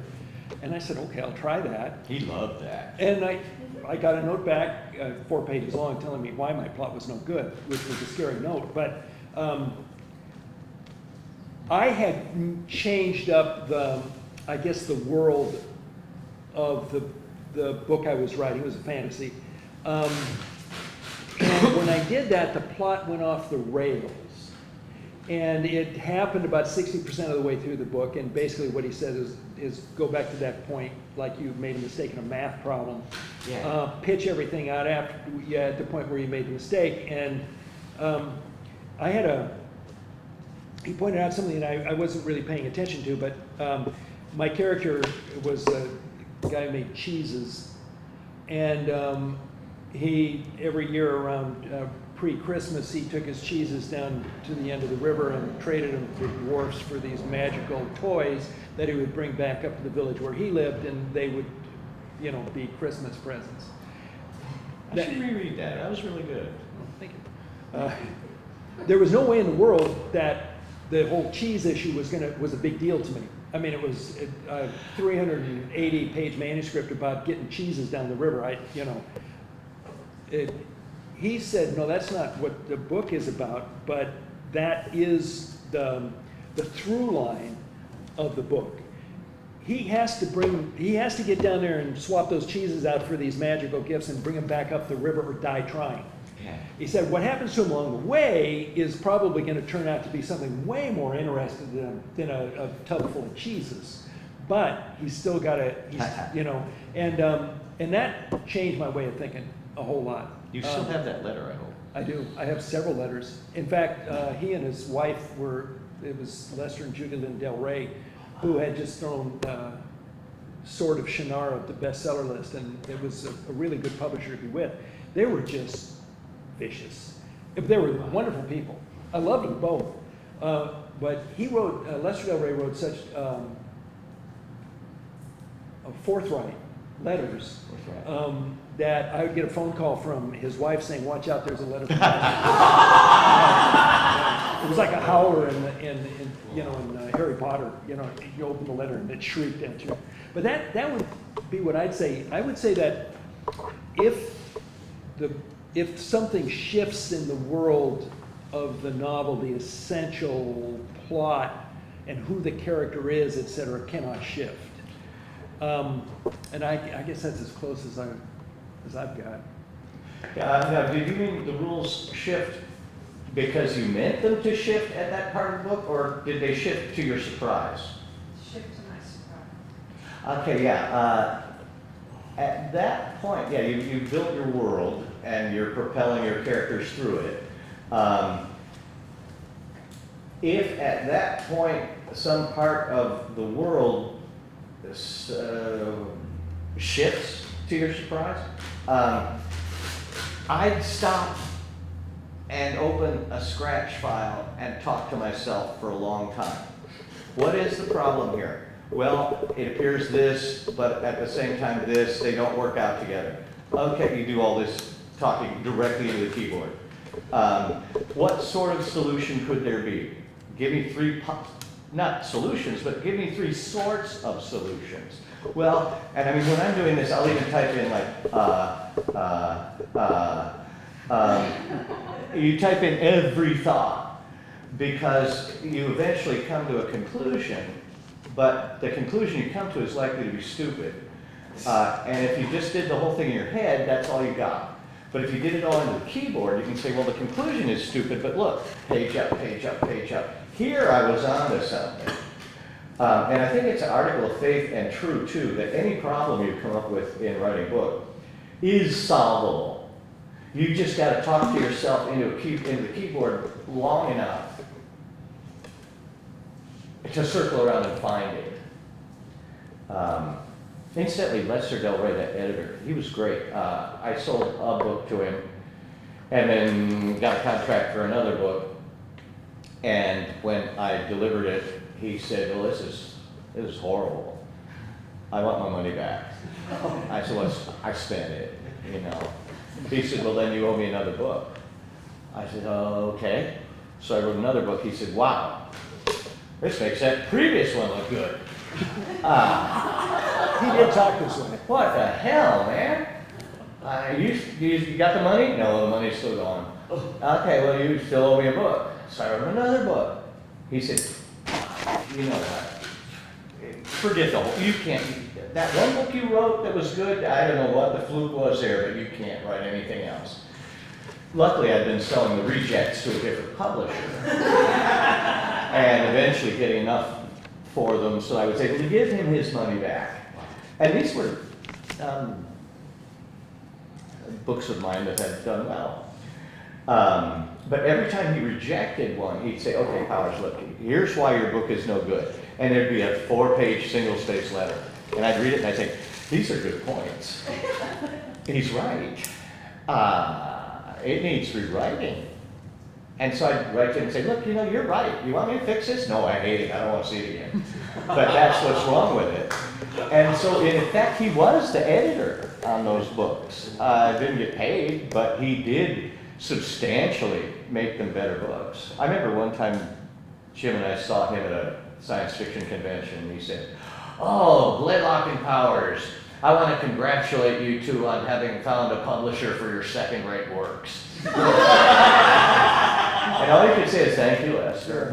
But the interesting thing is, if you had sent him a book that he liked, he would buy it. Oh, And yeah. He'd be back in business. Yeah. He would. And the books he rejected were good. They just weren't his sort of books. Yeah, I one time called his wife on the phone, and I said, Julian, I'm thinking I'm gonna write this book in the first person point of view set in Los Angeles, and she said, stop right there. You're gonna write it in the first person point of view? I said, yeah. She goes, I won't even read it. And I've written 2 books so far for them, which were doing fairly well. And I said, how come? And she said, you know, you're not good enough. And I said, oh, I know when I'm good enough. She said, I'll tell you. And you know what? I ended up writing the book in the third person point of view. It was way better than it would have been in the first person point of view. I had no particular reason to write it in the first person point of view, and it wasn't until later when I figured out that there was some hints at what you need to do if you're going to write in the first. I love that. I'll tell you when. Yeah. Yeah, she passed away about 2 years later, so I've never had a chance to know. I should probably split. Yeah, thank you for sharing your time and talent with us today. Yay. Really fun.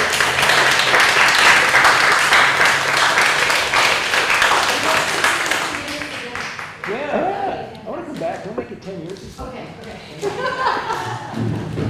Yeah, it was only an hour drive here. Yeah. Everything's an hour.